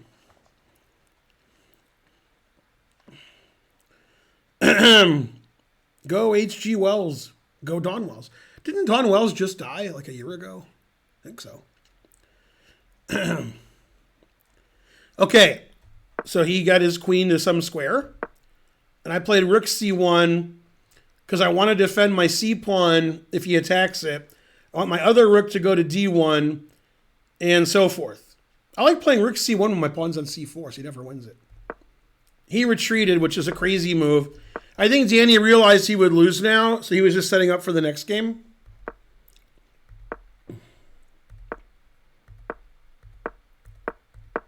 E4, rawr. Now that Danny has pushed all of his pieces to the queen side, now it's time to checkmate him. He wasn't thinking about checkmate because I was playing on the queen side. Rook c2, knight a4, bishop here. But since he has no pieces near his king, okay, I'll mate him. Fine. Well, now your f-pawn's attacked. So he defended it, weakening his king further. I think I thought he would take with the rook, and pawn take surprised me. But the engine says they both lose. So, yeah, his game is just, frankly, terrible.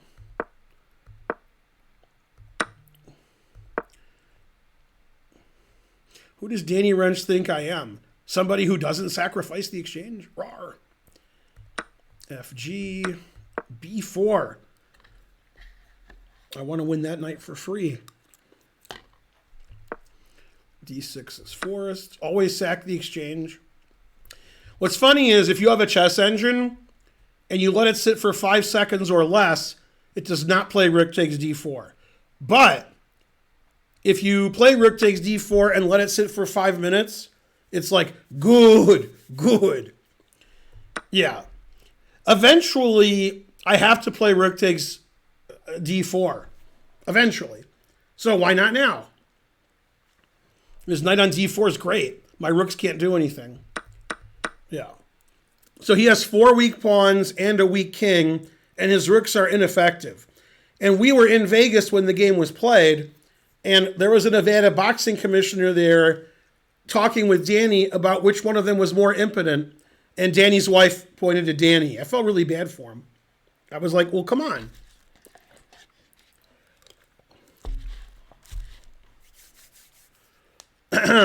Go Hawks. Oh, snap. You're very dead. Terrible. Best commentator in the chess community. God damn. Who are you comparing him to?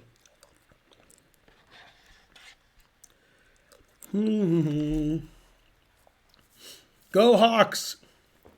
The Hawks can't win every game because other teams will be afraid of them. All the games are done? Mm-hmm. Anything surprising? Archer winning? Yeah, that was a big upset.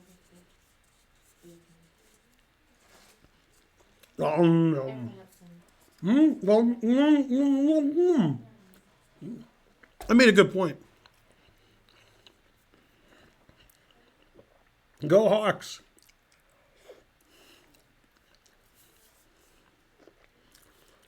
G5, you know, if you like losing quickly.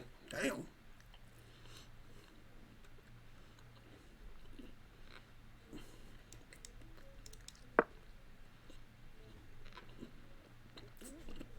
The computer says it's looking, but it can't find a move that doesn't win. Man, harsh. Every move is like +5, +6. Every move. Yeah, now your king's more exposed. It likes queen d3, threatening this, and this, and this, and this, and this. It likes queen d2, defending the pawn and threatening this. It likes taking this because that wins a pawn. All right. So he played king f7, even crazier than your move, but not really, to defend his two weak pawns. Queen d3 attacking d6. He defended it. I can't take on g6 because my rook on d4 wouldn't be defended then. So I played there. The best move. Bishop h3. God damn. And you will know my name is the Lord. Now, these are the kind of positions where I play an accurate combination that works. And those are very easy for me because every move is check or forced. If black has 10 moves to consider, that's not my game. If they have one move, that's just my game. So I play like an engine here because I can calculate check, check, check, check. So I play bishop e6 check. And Danny correctly didn't take it, but he incorrectly did not resign. Should have resigned. If he takes it, queen d5. Obviously, if I take the rook, I'm winning. So the only move that I have to calculate is here. And then f5. If I take the rook, I'm winning. So this is the only move I have to calculate. Check. If he moves his king, I play rook takes rook, and I'm up 3 pawns in an endgame. So this is the only move I'm worried about. And then check, and then I stop analyzing because it's over. So after I play bishop e6, Danny played king g7. I pinned his rook, which is annoying because if I play g4, g5, that's not good. Hard to stop though. So he played there, and I did play g4, g5. Matt Larson would be proud of me. He played g5 because that way if I take it, he has queen takes f2 check, turning the tables. And obviously if he turns the tables, that means he thought there were unturned tables.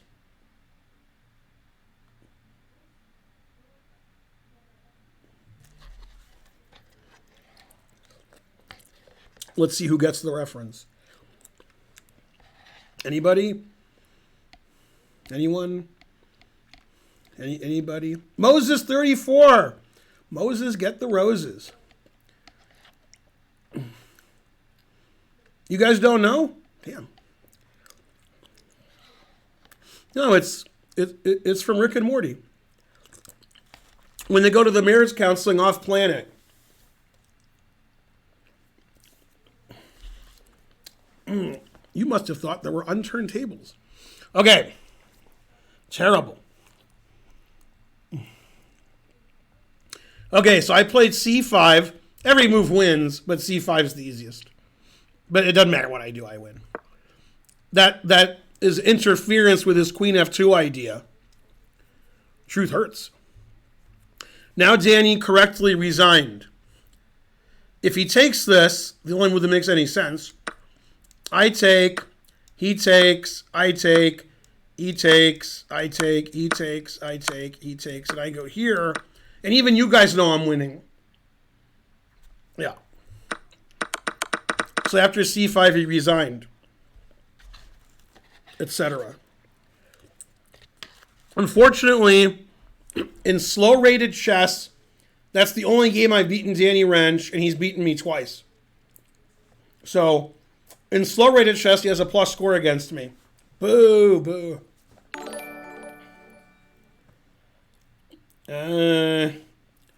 One Gil J subscribe. Good, good. All right, let's see how I played. Go, Ben! Get that high 90s again, just like my temperature.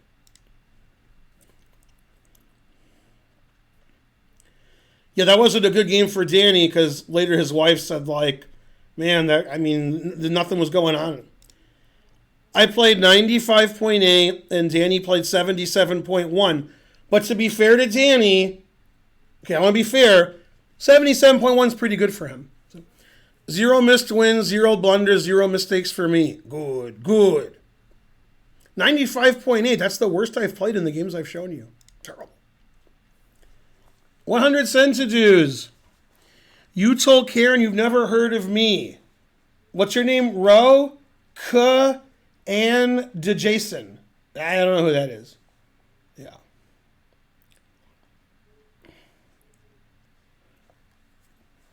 Frankly, terrible.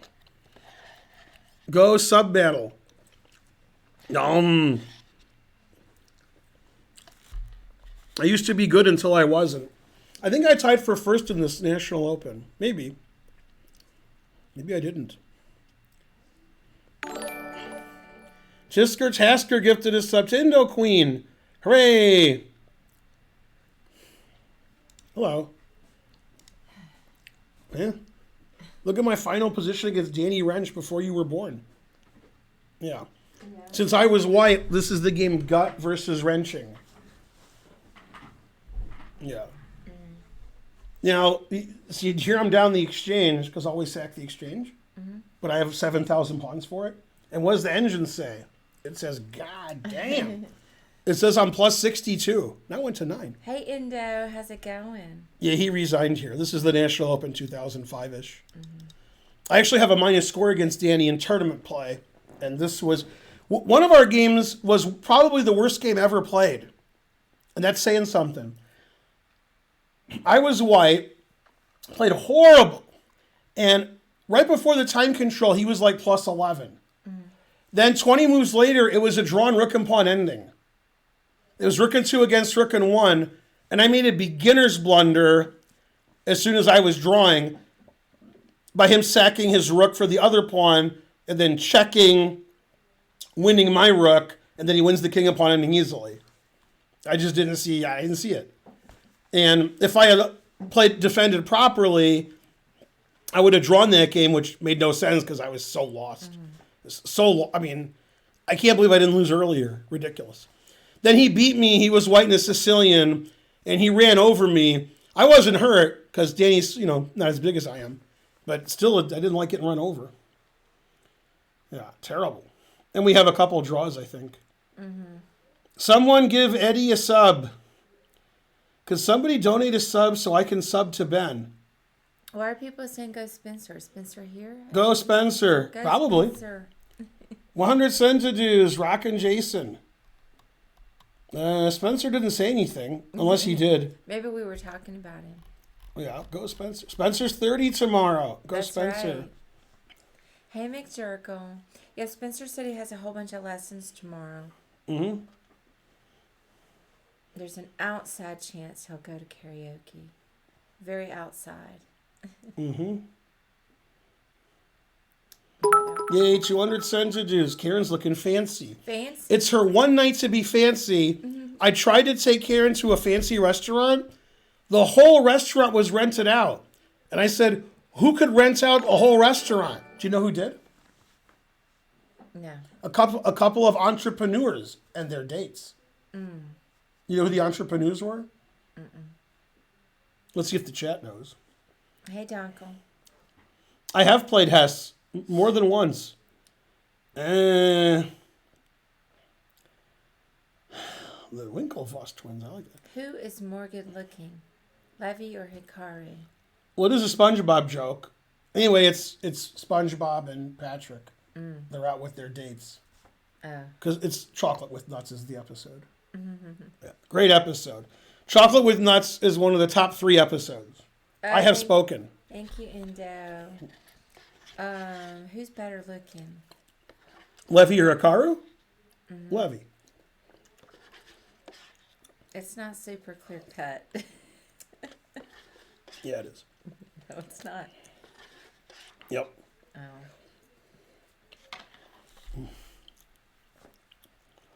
How does Karen keep her mama? Poker face. Yeah. Suitcase with rocks is great. I have to analyze it. I'm not even sure who's better looking. I thought Chocolate with Nuts was the best episode for a long time, but now I'm wavering because Krusty Towers is so good. So I don't know. And also Grandma's Kisses is great. Right, sweetie? Yeah. I think Hikari's face is better. Grandma's Kisses has a Yeah. great line, which I've already said on the stream many times, but I got to tell you again. In Grandma's Kisses, SpongeBob is telling his grandmother, "Don't treat me like a kid. I'm an adult, and stop doing that." And she says, "Oh, okay." So she makes cookies, and she's like, "Oh, you can have them, Patrick. You know, SpongeBob isn't a kid anymore." And Patrick eats them, and his nose turns into a vacuum because he's eating them really fast. Yeah. Okay. Then she makes more cookies, and he eats them. Then Patrick's stomach is like out to here, and then he eats some more cookies, and he says, "Whoa, I'm never gonna eat a cookie again." And his stomach's like out to here, right? 2 minutes later, she says, "I have a present for I won't give a present to SpongeBob because he's not a kid anymore. How about you, Patrick?" And he says, "Oh boy, I hope it's cookies." When he said it's cookies, yeah. What a great line. That's a pretty. Hikaru doesn't care about cookies. It's true. It's my birthday. May I have a sub? Somebody give nothing to you a sub, even if it's not his birthday. Who would lie about such a thing? Who, I ask you, who? Hello. Yeah, I like Hikaru has a better face. Okay. It's Spencer. Yeah, but I talked to Roberta Flack, and you know what she said. Your face. Mm-hmm. Yeah. Somebody give nothing to you a sub. Come on. What's wrong with all you people? It's not my birthday. Don't give me a sub. That sounds like reverse psychology. And the teeth are important. Hikaru's teeth are better. The tooth hurts. He needs to do a little bit of whitener, but otherwise he's good. He needs to whiten up his teeth a little bit. He's got some decent teeth if he would take better care of them. Obviously, he needs a girlfriend, somebody to tell him to do something to his teeth. Tooth hurts. Did that'd fix him right up.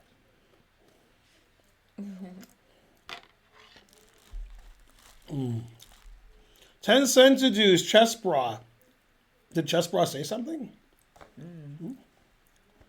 Naka has an ugly face. I don't think he has an ugly face. Moses 34 gifted a sub to nothing to you.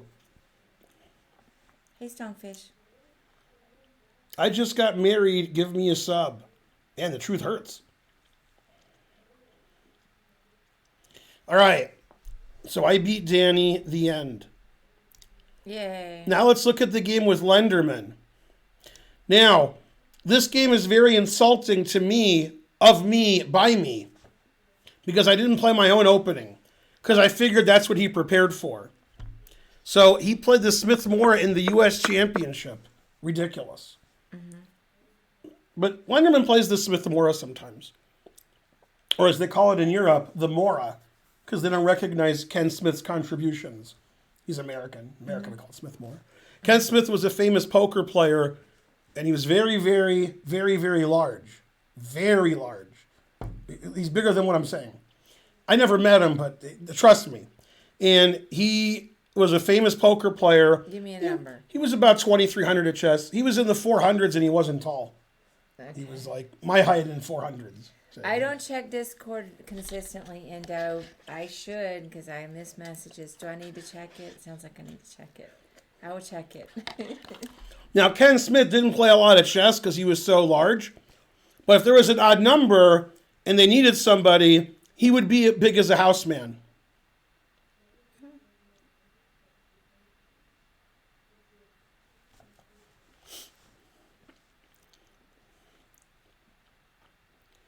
Dun, dun, dun. He wasn't schmelly, but he was sweaty. Oh, you sent me some news. Darn, I'm going to go check it right now. Do you know which actor has sweaty balls? Do you know which one? The sweaty. Which one? I don't know. A few of them. Alec Baldwin. Okay. Yeah. Oh, yeah. Because he's sweaty. On SNL, he was sweaty and he made these dessert balls. I've seen And he says, "Let me try those sweaty balls." Alec Baldwin. Yeah, there you go. Thanks, Moses. Moses, smell the roses. All right, for $1 trillion, in 83, Moses Malone, the famous basketball player, his team won the NBA championship. What team did he play for? Moses Malone? Oh, in 83 when they won the NBA championship. Oh, is that the Hawks, maybe? No. I don't know. I got to check right here. when I ask you who won the NBA they don't championship, win. probably don't say the Hawks. Not maybe later, maybe in a few weeks. Philadelphia 76ers, your Oh, favorite really? city. Hang on, I got When did you live in Philly? Discord on the brain. 1990 or before that? Or Um, after that? I think around 94 to 99. 94 to 99. Those are my first two U.S. championships, 94 and 99. Good job.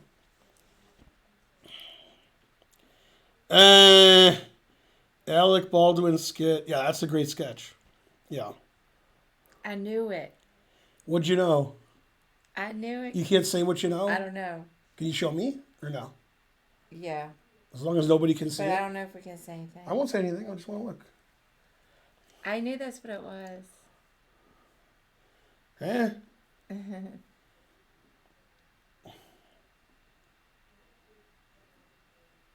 Eh? Mm. Mm-hmm. Philadelphia's a New York suburb. Boo, boo. Philly is garbage. You're banned. Karen's going to ban you now. That's Karen's favorite Oh, city. I love Philly. Why don't you like Philly? Truth hurts. But- Okay, so I played D3, right? Then he took on Passant Karen. Bam. Okay, so he played C4 because it's explosive. Thank you, Revsman. All right. Now, this is one of the examples of the engine not liking a move I played, and I won very easily because of it. So, if I'm playing an engine, the engine's like, oh boy, Ben's playing bad again. But a human's like, I don't understand what to do, and then I give him the smackdown. That happens a lot. The engine doesn't like your move, then your opponent resigns because they can't figure out what to do. Basically, Lenderman was furrowing his brow in a vain attempt to understand the situation. Right? All right. So I played knight d7, queen d2, knight c5, and then I played f5. Now the engine says f5 is fine. Obviously, I want to checkmate him because, I'm a grandmaster, although I wasn't a grandmaster. He took, and this is the move that I made that the engine's, has great vengeance and furious anger. My move is so bad, according to the engine, that a better move is king h8. It doesn't like my move. So it says I should take this, and then when he takes back, play bishop takes, and it's about equal. But I played gf. And the engine says I'm losing, and you're the worst player who ever lived, and stop using me. And I did that because I want to attack, and I want the open G file, and, I want to tickle him, and so forth. Now, the director said I couldn't tickle him because he was under 18 at the time. Although he might have been 18. He was the world under 16 champion, Lenderman. Who was his coach when he won the world under 16? I was still processing the tickle joke. Now what? Who was his coach when he won world under 16?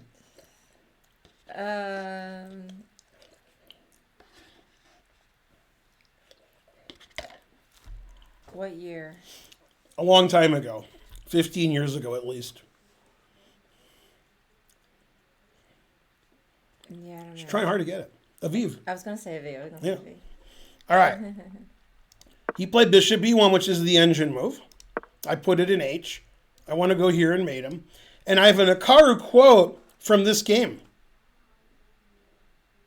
True story. Rook f d1. Yeah, the engine says my game's terrible. Okay, now he wants to win a rook or the exchange. Like I care. Oh, I did care. I care now. All right, engine hates my position. It hates everything I've ever done. It doesn't even like that move. It wants me to take with the pawn. But I'm trying to mate him in St. Louis, right? B4. Doesn't like that move either. Doesn't like any of my moves. B5. F4. Doesn't like that either. So it's very tactical and tricky. The engine says the best move is bishop takes a7. That's what he played. Rook a8's the best move. Bishop b6 is the best move. Bishop d7 is okay. It doesn't like bishop a5. That's a blunder. It wants him to play c5, busting through. Why did he play bishop a5? It's a clearance, but not a sacrifice. He wants to play here. And then probably he wants to trade off the bishops, which he can't do here because my knight's on e6. Yeah. And I played this, f3. And now we get to the Hikaru quote. Yeah. True quote. I'm not even lying. I'm sitting. I said, Hikaru, did you see my game? Because, I won very easily. And he said, I didn't know who was better, but I knew when you played f3 that you were going to win. Now, the engine says white's fine, but humans know that his king is no good. So when I play rook g8 and knight f4, he has to defend accurately, which is not, he's not an engine, right? And so you can see the engine says white's slightly better. Unless he doesn't play perfectly, then he's lost. So that's the kind of positions that you win with black because the guy, yeah. Now it says I'm better because his king's no good. All his pieces are away from his king, and I have the G file and the F file. This was a long time ago, so I was still good. This might have been like my highest rating ever, like this game, right? I mean, I was beating people, at this point. Okay, he played knight b6, which is the engine move. And I played knight f4. I don't need my rook or my bishop. I literally don't care. He took that. The engine says he's winning. Rook g8. So I'm just down a bishop. But now the engine says it's equal. Because it says, God damn, it's a lot of attack. Yeah, and his knight can't go anywhere. His bishop has to be defended. And, teach him a good lesson here. Okay, bishop c3, double question mark, and the game's over. The best move is king h2. Bishop c3 looks very reasonable. I'm not attacking his bishop. And now he can he can trade pieces. And hopefully trade queens. He can just trade. But that loses immediately. Knight e2 check. Put it in h. Bishop takes c3. Yeah, now rook takes g2 check is going to be annoying. So he played queen h6, which is the best move. If he takes the bishop, I ignore his rook. I just play rook takes, and then queen g7. Now I'm threatening rook here and queen here mate. I'm threatening rook here and queen here mate, and his rook's hanging because I'm attacking it twice. In fact, that doesn't matter. It says mate in 4. It says he can't stop these mates. So he has to play something stupid like this just to stop the mate. And then I take it, and then queen g5. Ridiculous. Okay, so after bishop c3, he played queen h6. And he played the engine move, so I thought he might be cheating. That's the engine move, king h1. Yeah, put it in h. I got 2 rooks, 1 for each of you. Now, tell the good people at home what the engine says about the position. Yeah, negative 27.9. Black set. Yeah. Let's see what's going on in here. Truth hurts. He played rook f1, always play rook f1, and I played the engine move again. This is when I was younger and I played well. I would never play this move now or think of it. Never. In fact, if this was the position, I still wouldn't play this move in this exact position, even though I did play it. Are you ready? I'm ready. Are you ready for this? Bishop d2, forking his queen and rook. Also hanging my bishop. So he resigned. If he takes my bishop, remember I said if, then his queen's then on h6. So I go here. And the only way to stop queen h3 mate is to resign. But he already resigned, so yeah. Is his king safe? What would they say in Germany? 2 possible answers. Not so good. That's a third answer. 9. 9? Or ish don't think so. Yes, after bishop d2, then he gave up. So this is funny. If you look 10 moves ago, the engine likes white. I don't have an attack. And now you look here and you're like, God damn. Yeah. Yeah, I used to be good until I wasn't. I've also beaten Lenderman again, and he's beaten me twice, I think. Or maybe he only beat me once. I thought he beat me twice. I remember one game he beat me, but maybe I forgot one. And we drew one too. Or we drew a couple times. Pretty sure he beat me twice. I just can't think of the second game. Yeah. Neat is Russian. What? You mean like a vodka neat?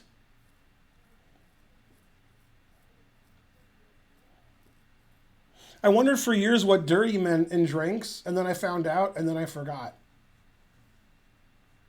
Like neat means no ice. Does dirty mean ice? No, I'm not kidding. I'm serious. I know you're not kidding. Oh, you don't know? What's dirty? know. Is that ice? Why would I know? Oh, dirty means olive juice? Oh. What? Why is dirty olive juice? Why? Olive brine? No, I can make dozens of jokes of what dirty means, but I actually want to know what it actually means. It means olive juice. What?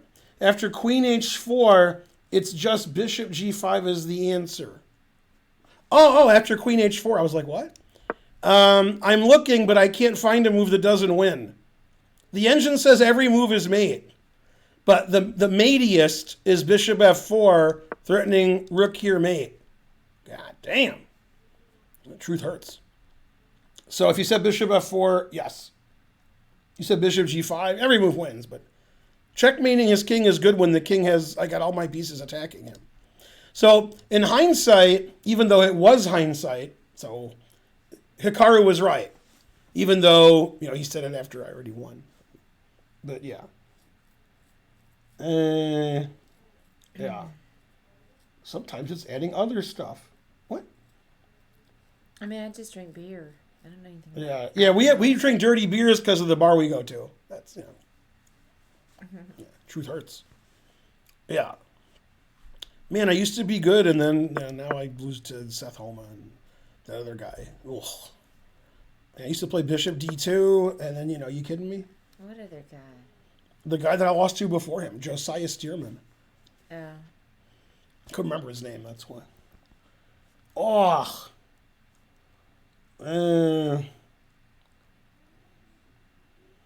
What's that about gin and juice?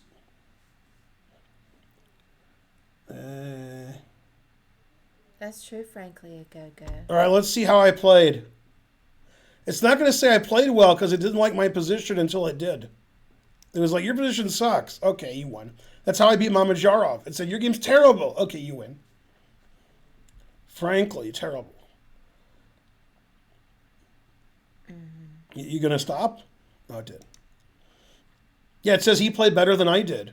He played 92.1. I play 89.3. However, may I? I had 0 missed wins, 0 blunders, and 0 mistakes. He had a mistake and a blunder, and he still played better than me. Or is it better than I? How could he make a mistake and a blunder, and I made 0 mistakes and blunders, and he played better? He made 17 best moves, I made 16. I don't know about those numbers. Boo, boo. One player was winning, but then he gave it away like a San Diego State co-ed because the tournament was in California.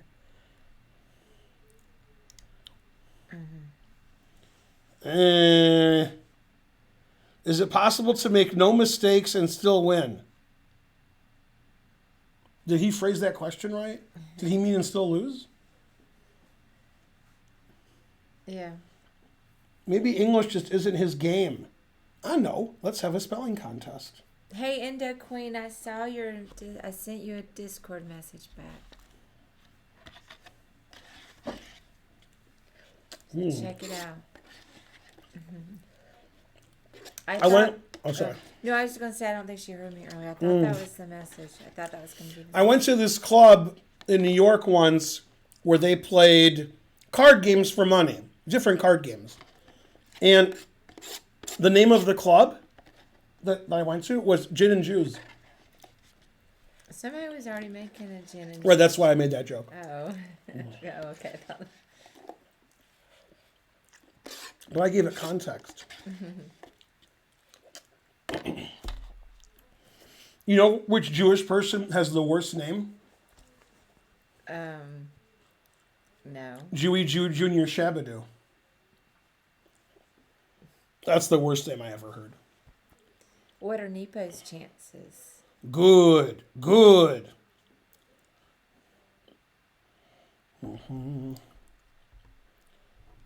I wish he had a better personality. Who, me? Nepo. Oh. No, you know what's good? The best thing about Napoleon, the best thing. I'm not even kidding. You'll Yeah. agree. The best thing about him is Naroditsky's imitation of him. That's the best thing about him. Man, Naroditsky does good in Nepomniachtchi. I did see it. I knew that was going to be it too. I knew Also it. does a very good Kasparov. His Yasser is not as good. He has to improve his Yasser.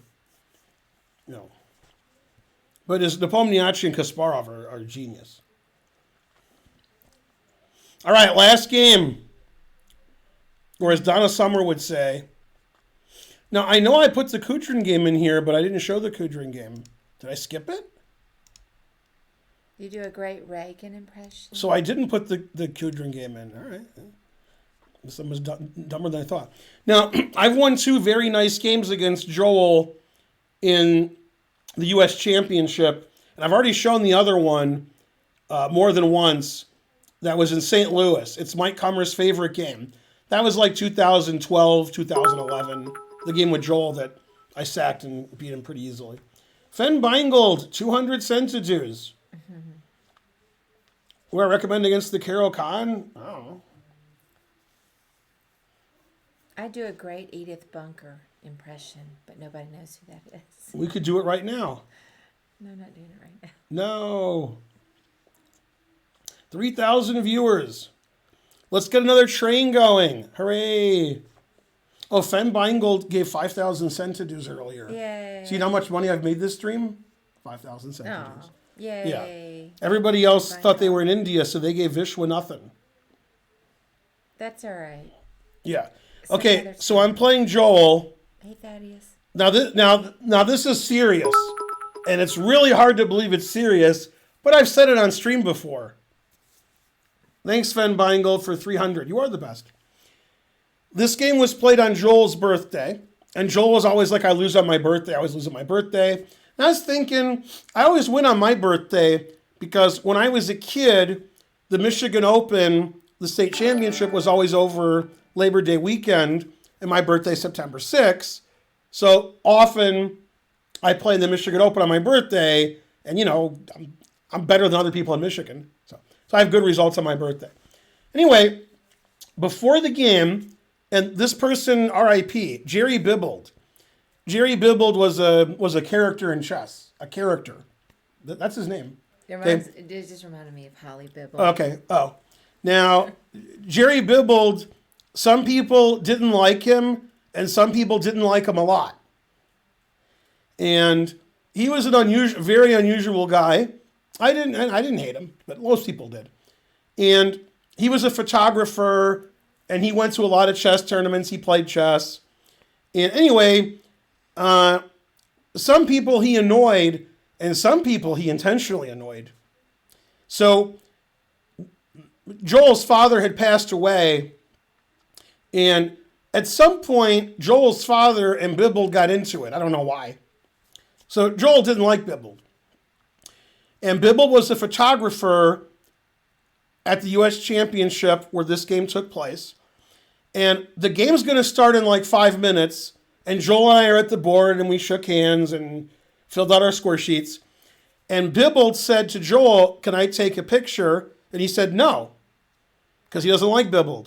And Bibble took pictures anyway. And he said, stop, don't take pictures of me. And he kept doing it. And this is the part that's really hard to believe, but I saw it. He took Bibbled and threw him to the ground. And the guy was late 60s, I would say. Joel threw Bibble to the ground. And I was like, wow. So I left. I walked out, and I'm like, I got to leave. It's amazing for several reasons. But, yeah. So, I'm not surprised at all. yeah, he took him and threw it to the... I wonder if, if they were there and they saw... I wonder if Lonely Island was there and they saw it and wrote the song. I never saw a guy throw a photographer to the ground at a chess tournament, but I have now. Anyway, after he threw him to the ground, eventually the guy got up and he walked away. And that was it. Nothing else happened. Truth hurts. Yeah. If you told me a grandmaster threw somebody to the ground, Joel's not the top of the list. Joel's, not big. He's tall, but yeah. Okay. Are they cool with you sharing these stories? Well, one guy's not alive, so I guess he don't care. Yeah. Joel was not like, oh my God, I threw that guy to the ground. I shouldn't have done that. If he was like that, I probably wouldn't have said anything. Joel's like, I threw that guy to the ground. That he deserved it. I hate that guy. I mean, Joel would be like, yeah, I threw him to the ground. Of course. He wouldn't be like, why are you telling that story? He'd be like, thanks for telling that story, because that guy needed to be thrown to the ground. So, yeah, the other guy probably wouldn't want to hear it, but he's not alive. So Chess players really do like to throw people on the ground. Yeah, I don't think Joel does. Okay, so right after he threw the guy to the ground, right, then we played this game. 200 centuries. Yeah. And Dave Vest loves to tell stories about punching people. Yeah, but Morrison? there's very few stories about Joel Benjamin throwing somebody to the ground. That's not a common story. Okay, so as a Nimzo Indian, this is the U.S. Championship. Okay, so that means we prepare for each other for a long time. So what move do I always play here? What? I always play the same move here. I've played it like 1,000 times. Oh, I thought... Yay! Oh, I thought it was a train, but it was nothing. Darn. I don't know, Bishop G5. That's funny. I played Bishop G5. Oh. I always play Queen C2. Oh, yeah. Right. But I played Bishop G5 because I play that sometimes. Mm-hmm. Like once every 50 games, I'll play that. Okay. I didn't know this was an opening where you... Yeah, but Queen C2 and E3 and Knight F3 are more common. But Bishop G5 is played occasionally. Okay, this is popular in the 60s and 70s, Bishop G5. Spassky played it a lot. Okay. Yeah. Now, many years after this game, I was playing in the Spice Cup, and I had this position against Jesse Cry, right? Mm-hmm. And I knew I was going to play Jesse Cry because I asked Janis Joplin, who am I going to play this round? And she said... I don't know. No, come on. Cry. She said, cry, baby. Baby, I got it. Okay, so... Hey, Barack Obama. So Jesse played a move and I almost fell out of my chair, which would have... The whole universe would have been destroyed. Watch this. Jesse played here. I thought you were just showing this game recently. And I played this, and Jesse played here. And I was thinking forever on every move, and I played perfect. I didn't know knight d5. Check, here, king here, and he played this, I think. Yeah, and I played here. Every move I played a3 first. That's right. Then I played here, and then here. And this is perfect play from white, and white's winning. And I was winning for a long time, and then I blundered and it was equal, and then we drew. And then he never played it again, because I actually found the right way of playing every move. And I thought, I was like, I know I didn't blunder because this is a book position, so I have to just find the right move every move. Okay, that was way after this game. Okay, he played the normal bishop c3 and d6. So my pawn structure is not good. The truth hurts. And he blocked it up because, knights are good in blocked positions, bishops are good in open positions, and now my pawns are weak and doubled forever, ever. Forever, ever? Forever, ever. Okay. And Calvin was actually watching this game, and he was upset. So I called his mom, and I said I was sorry. Calvin? What's Calvin's last name? Oh. Okay. Get that. Knight f3. He attacked my pawn, and I literally didn't care if he took my pawn. I don't care. I don't care if he takes my... I don't care. Coolidge. Okay, so I'm down a pawn, but I have a better pawn structure and better development. So the engine says it's about equal, but it's very hard to play black because my game's easy to play. He has to, he has to recuperate, he has to, re-collaborate and so forth. And some other words that I made up. Bishop f5. If I play e4, he can take it because my knight's pinned, so I castled. Now he can't take it, so he always retreated. And then he castled long. Yeah. See, when he castled long, there were several things that I knew. That move was strong, and he wanted to get the friction on. That's why he castled long. What? Okay, so I attacked his queen. He saw it. Queen c1. Knight b4 is not good. Rook a3, refuting knight b4.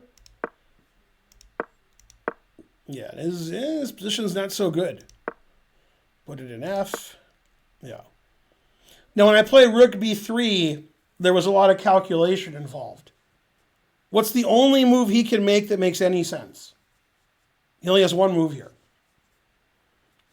I'm threading a3, and then I got the Feingold gun, because I'm from Detroit. So what does he do? What's the only move that makes any sense? Exactly.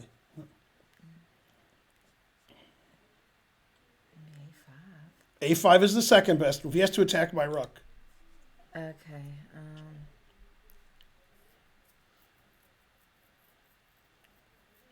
I guess bishop a4. Right? So I calculated that. Then I attack his knight. He has to take my rook. Then I take his bishop. Or his knight. So if I take his bishop, I have two pieces for a rook. And his rooks aren't very good. And if so he ended up playing this, which is, okay. And if he plays bishop a4 to save his bishop, then I go here and you don't save your bishop. Because I can play rook a1, queen a3, etc. And actually, this is worse for him than what he did. What he did was better. He took this, and I took that. Fe, queen a4. Now, I was really proud of queen a4 because most people would just take this without thinking, because thinking is not their strong suit. But I literally didn't care about this. I just wanted to, get him here, right? So how do you save your b pawn? I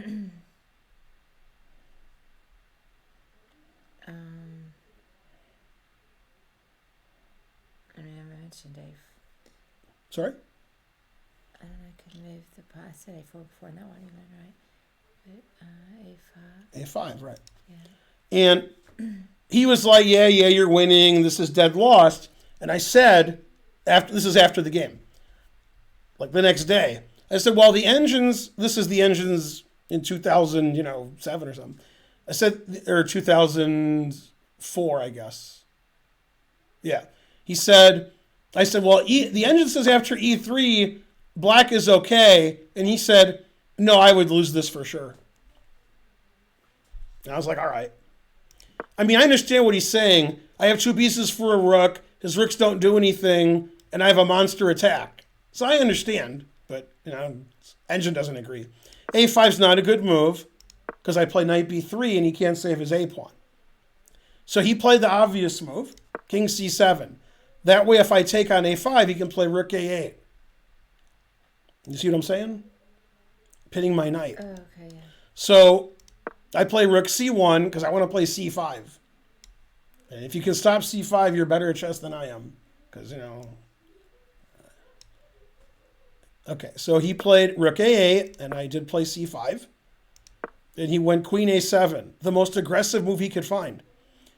And then I played queen b5, which is the engine move. It's a creeping move, recommended by Radiohead and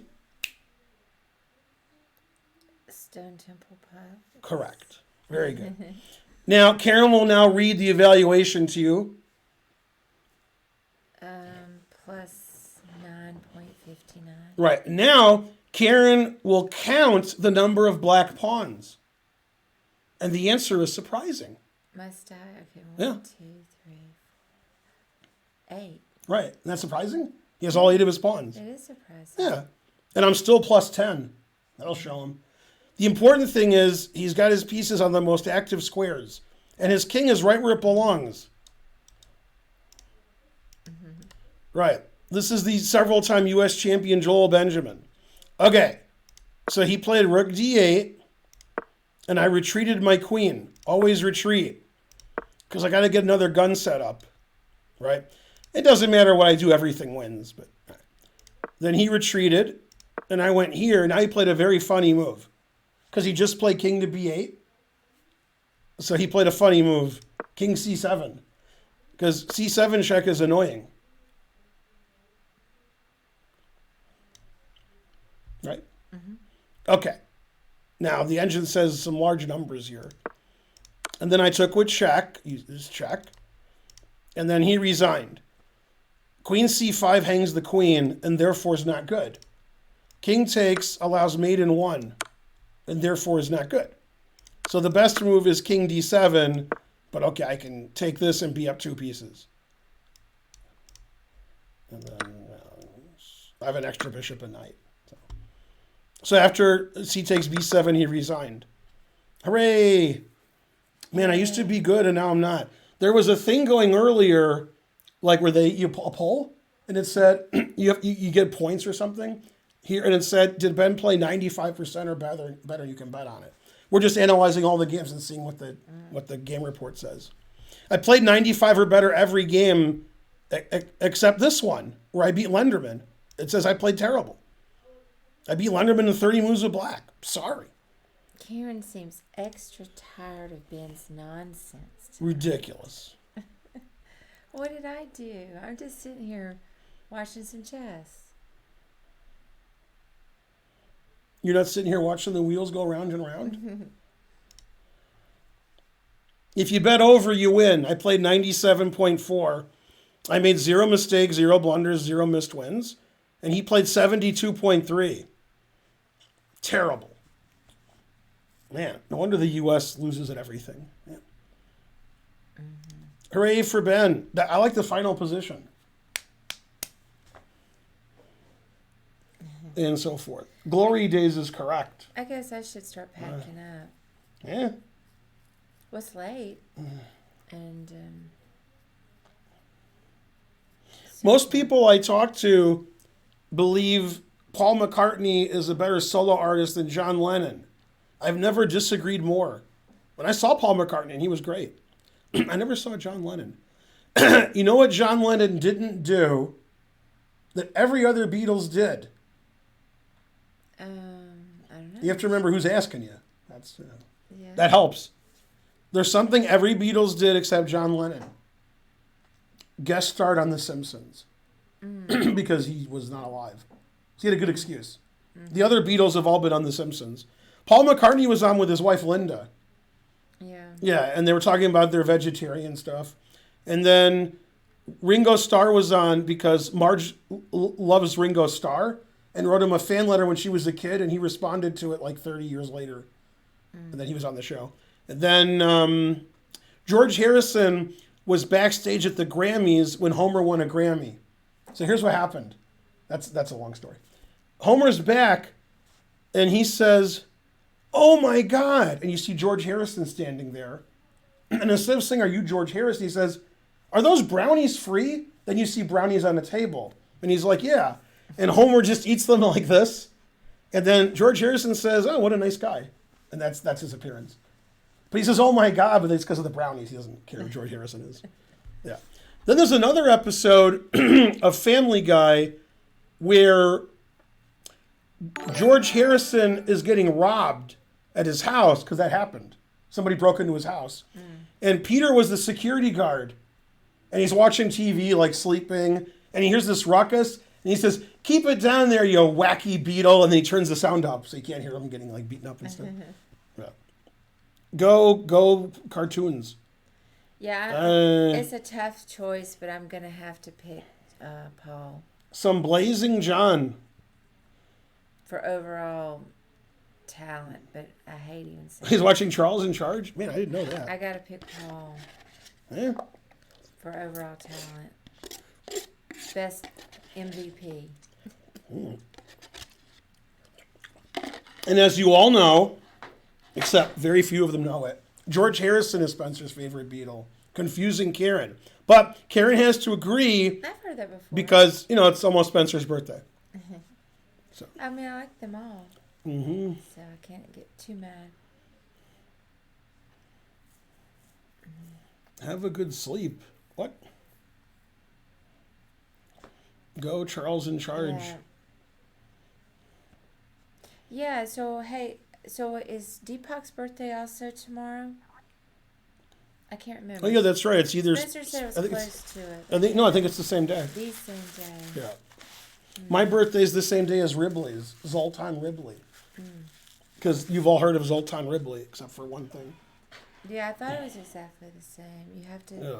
text each other some Happy's birthday. hearts. Mm-hmm. Say happy birthday. Double battery. My phone will. Yeah, I have a battery here and a battery here. And you can see by Karen's face, there's another kind of battery. Yeah. You got here. Here you go. Let me give you some. Oh, you think you texted last year? Here, let me. It's a tradition then. I just texted him today because about a camp. Joke's hard to make when I can't, make the joke. I didn't hear from him. I'm gonna make the joke. Give me a Maybe he's second. drunk already. All right, here you go. What joke? Wait, what is it? I gave you a salt for your battery. Assault and battery? What's the salt? So random. Who'd win a fighter judo match, Kasparov or Benjamin? Am I assaulting Kasparov. somebody? Or? What?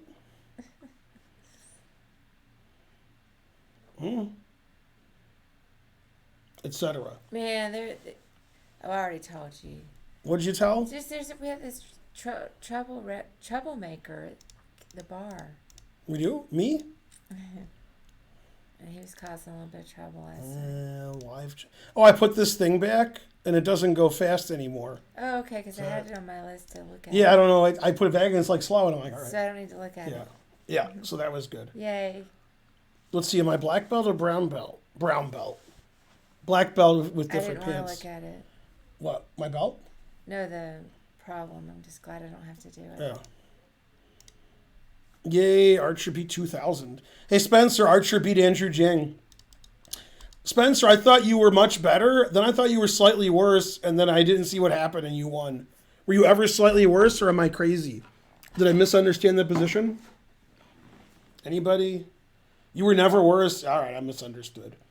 I liked your position a lot after move 10. I saw your knight was on d6 and his bishop was on d8. Then later you had the two bishops, which you already had there, and you had an isolated pawn, and I don't know what's going on. Yeah. Go Spencer. Spencer's 2-0. Damn. And Archer won every game he played, because he only played one. Why can't we be friends? Yeah, I lost. He blundered tactically 3 moves in a row. Did he claim a draw? Yeah, everybody watch Spencer's stream, because his stream is good. All right, now I'm going to show Karen tactical puzzles. No, Because she likes that. I do, but I'm about to go home. Yeah, but I have to show you tactical puzzle. Yeah, I'm tired. But, Working all day. All right, I can see.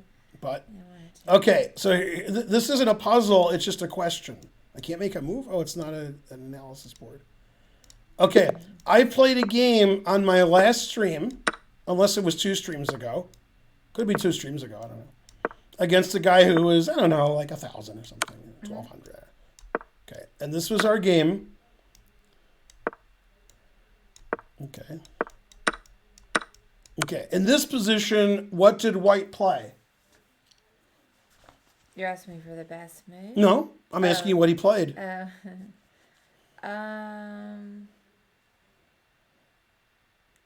And what was the rating? Like between 1,000 and 1,400, somewhere in there. I don't know, did they go queen d2? They did. I was like, wait, what? Yeah, knight d2 slightly better. I was like, wait, queen d2? I'm the one sacking the queen here. Yeah, there's good and there's not good. That's not good. Well, after here, White's winning, and after here, he's not. Now, this is the worst opening ever. I play it like in Blitz against low-rated players, and somebody was having a bad tournament in St. Louis, and they played it in a Grandmaster game, like in a slow game, and they lost in like 1,000 moves. It was, what's his name? It's the guy who always beats me. What's his name? Zerk. Steven Zerk, or was it Cry? It might have been Jesse Cry. It was either Cry or Zerk played this with black, and they lost in like 1,000 moves. It was Aman? No, but Aman always plays that. Did Aman play it in a real game? He either lost to Zerk or, yeah. I mean, Aman is always playing this in Blitz chess. He almost invented it. Maybe he did. Right. No, I know it was played in St. Louis, but I didn't think it was Aman because I thought Aman was the guy who always played it in Blitz. So that wouldn't surprise me at all. But I'm still surprised a little bit because it's so stupid. Man, I thought I was stupid until I saw this. Then I knew what stupid was. All right, next puzzle for Karen. Okay. And I'll have to turn this off because you're always looking at the best lines and tricking me, except for one thing. This position I've had with white and black, but not at the same time.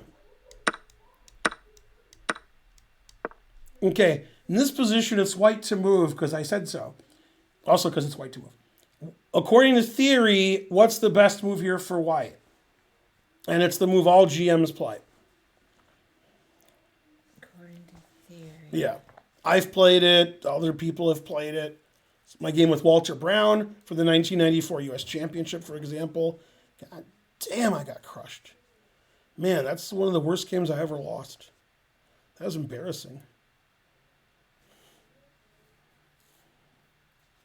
I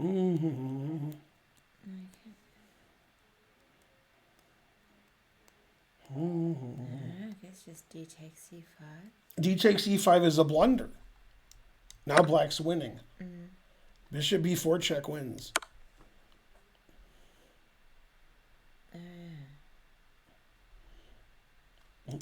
But that helps us find the right move for white.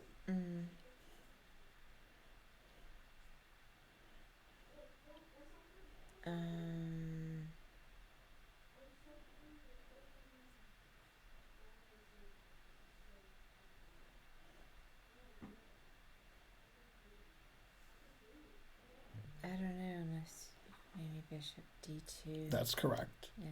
Yeah. And here I made a very bad decision.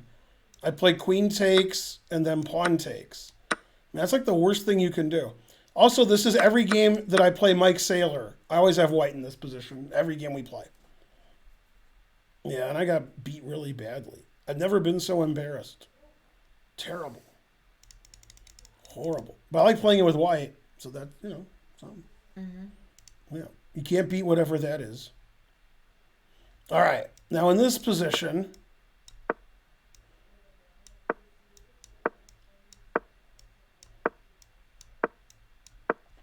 okay, what's the best move for white?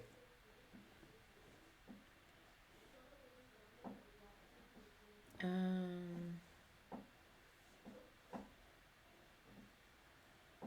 best move for white. Better than all the rest.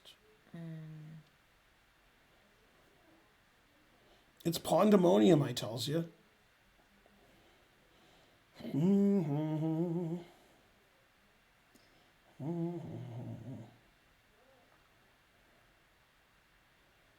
queen d3.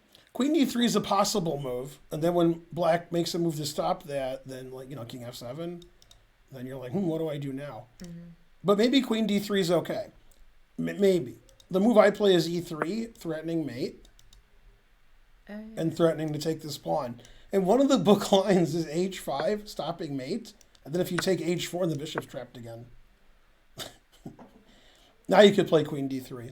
But I don't know what the engine says. I think the engine says that all the players should quit chess. Let's see if your move's better. e3, it says white's winning. Queen d3. Oh, bishop g7. I forgot about that. Because then if you play queen check, I have king f8. Oh, Yeah. So then now you're just Oh, so losing a that's not piece. good. Yeah. So e3. I want to see this line. Bishop d3, threatening mate again. Now watch this, Karen. Are you watching? Mm-hmm. I'm going to turn this off. What should white do here? See how you stop bishop g6? Mm-hmm. Yeah. What should white do? Um, And as a follow-up question, if Eric Rosen made the move, what would he say? That's the follow-up question. I don't know what he would say. You do if you find the right move, then you would know. I don't really know his sayings. Well, he stole them all from me, so you should know that. Yeah, people got the saying and they got the move. Yeah.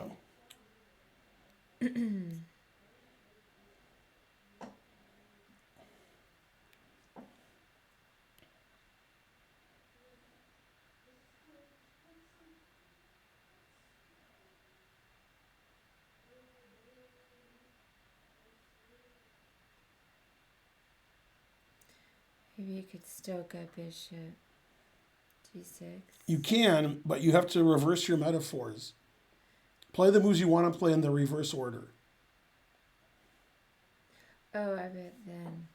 Oh yeah, maybe just queen it takes h5. Okay, and then what would Eric Rosen say? Oh yeah. Oh my. Oh no, my queen. There you go. Yeah. Oh no, my queen. Right. Yeah. Oh yeah. Then, yeah. Yeah.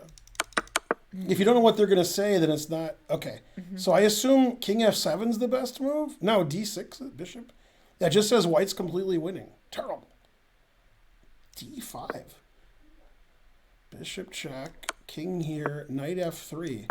Yeah, I don't like black's position. It's not good. Yeah, his position's bad, and he should feel bad.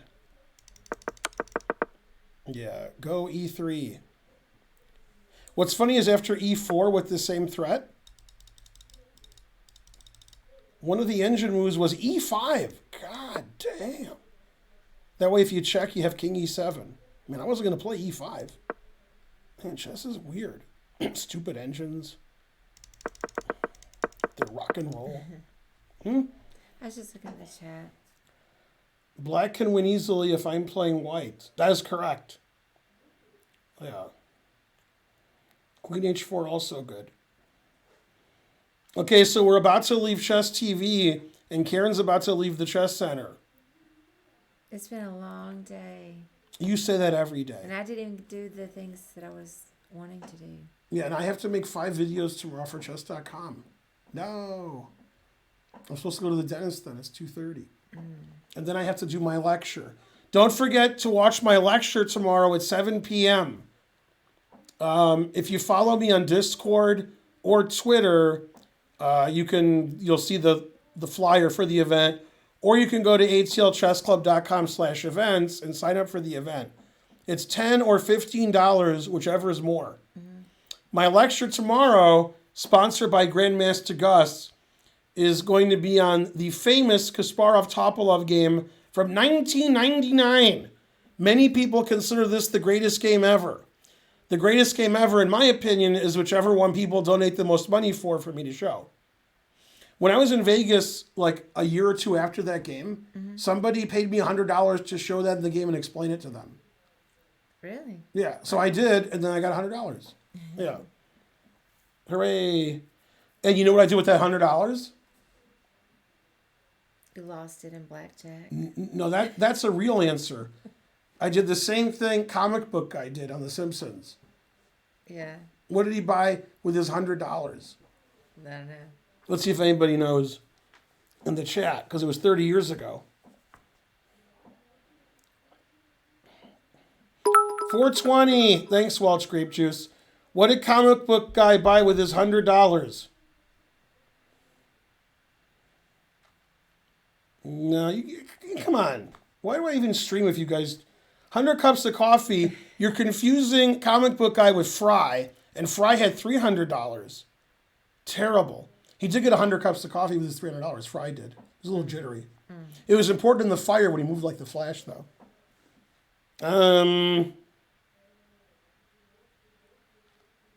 Yeah, Yeah, tacos. Yeah, 100 tacos. Somebody went to the internet.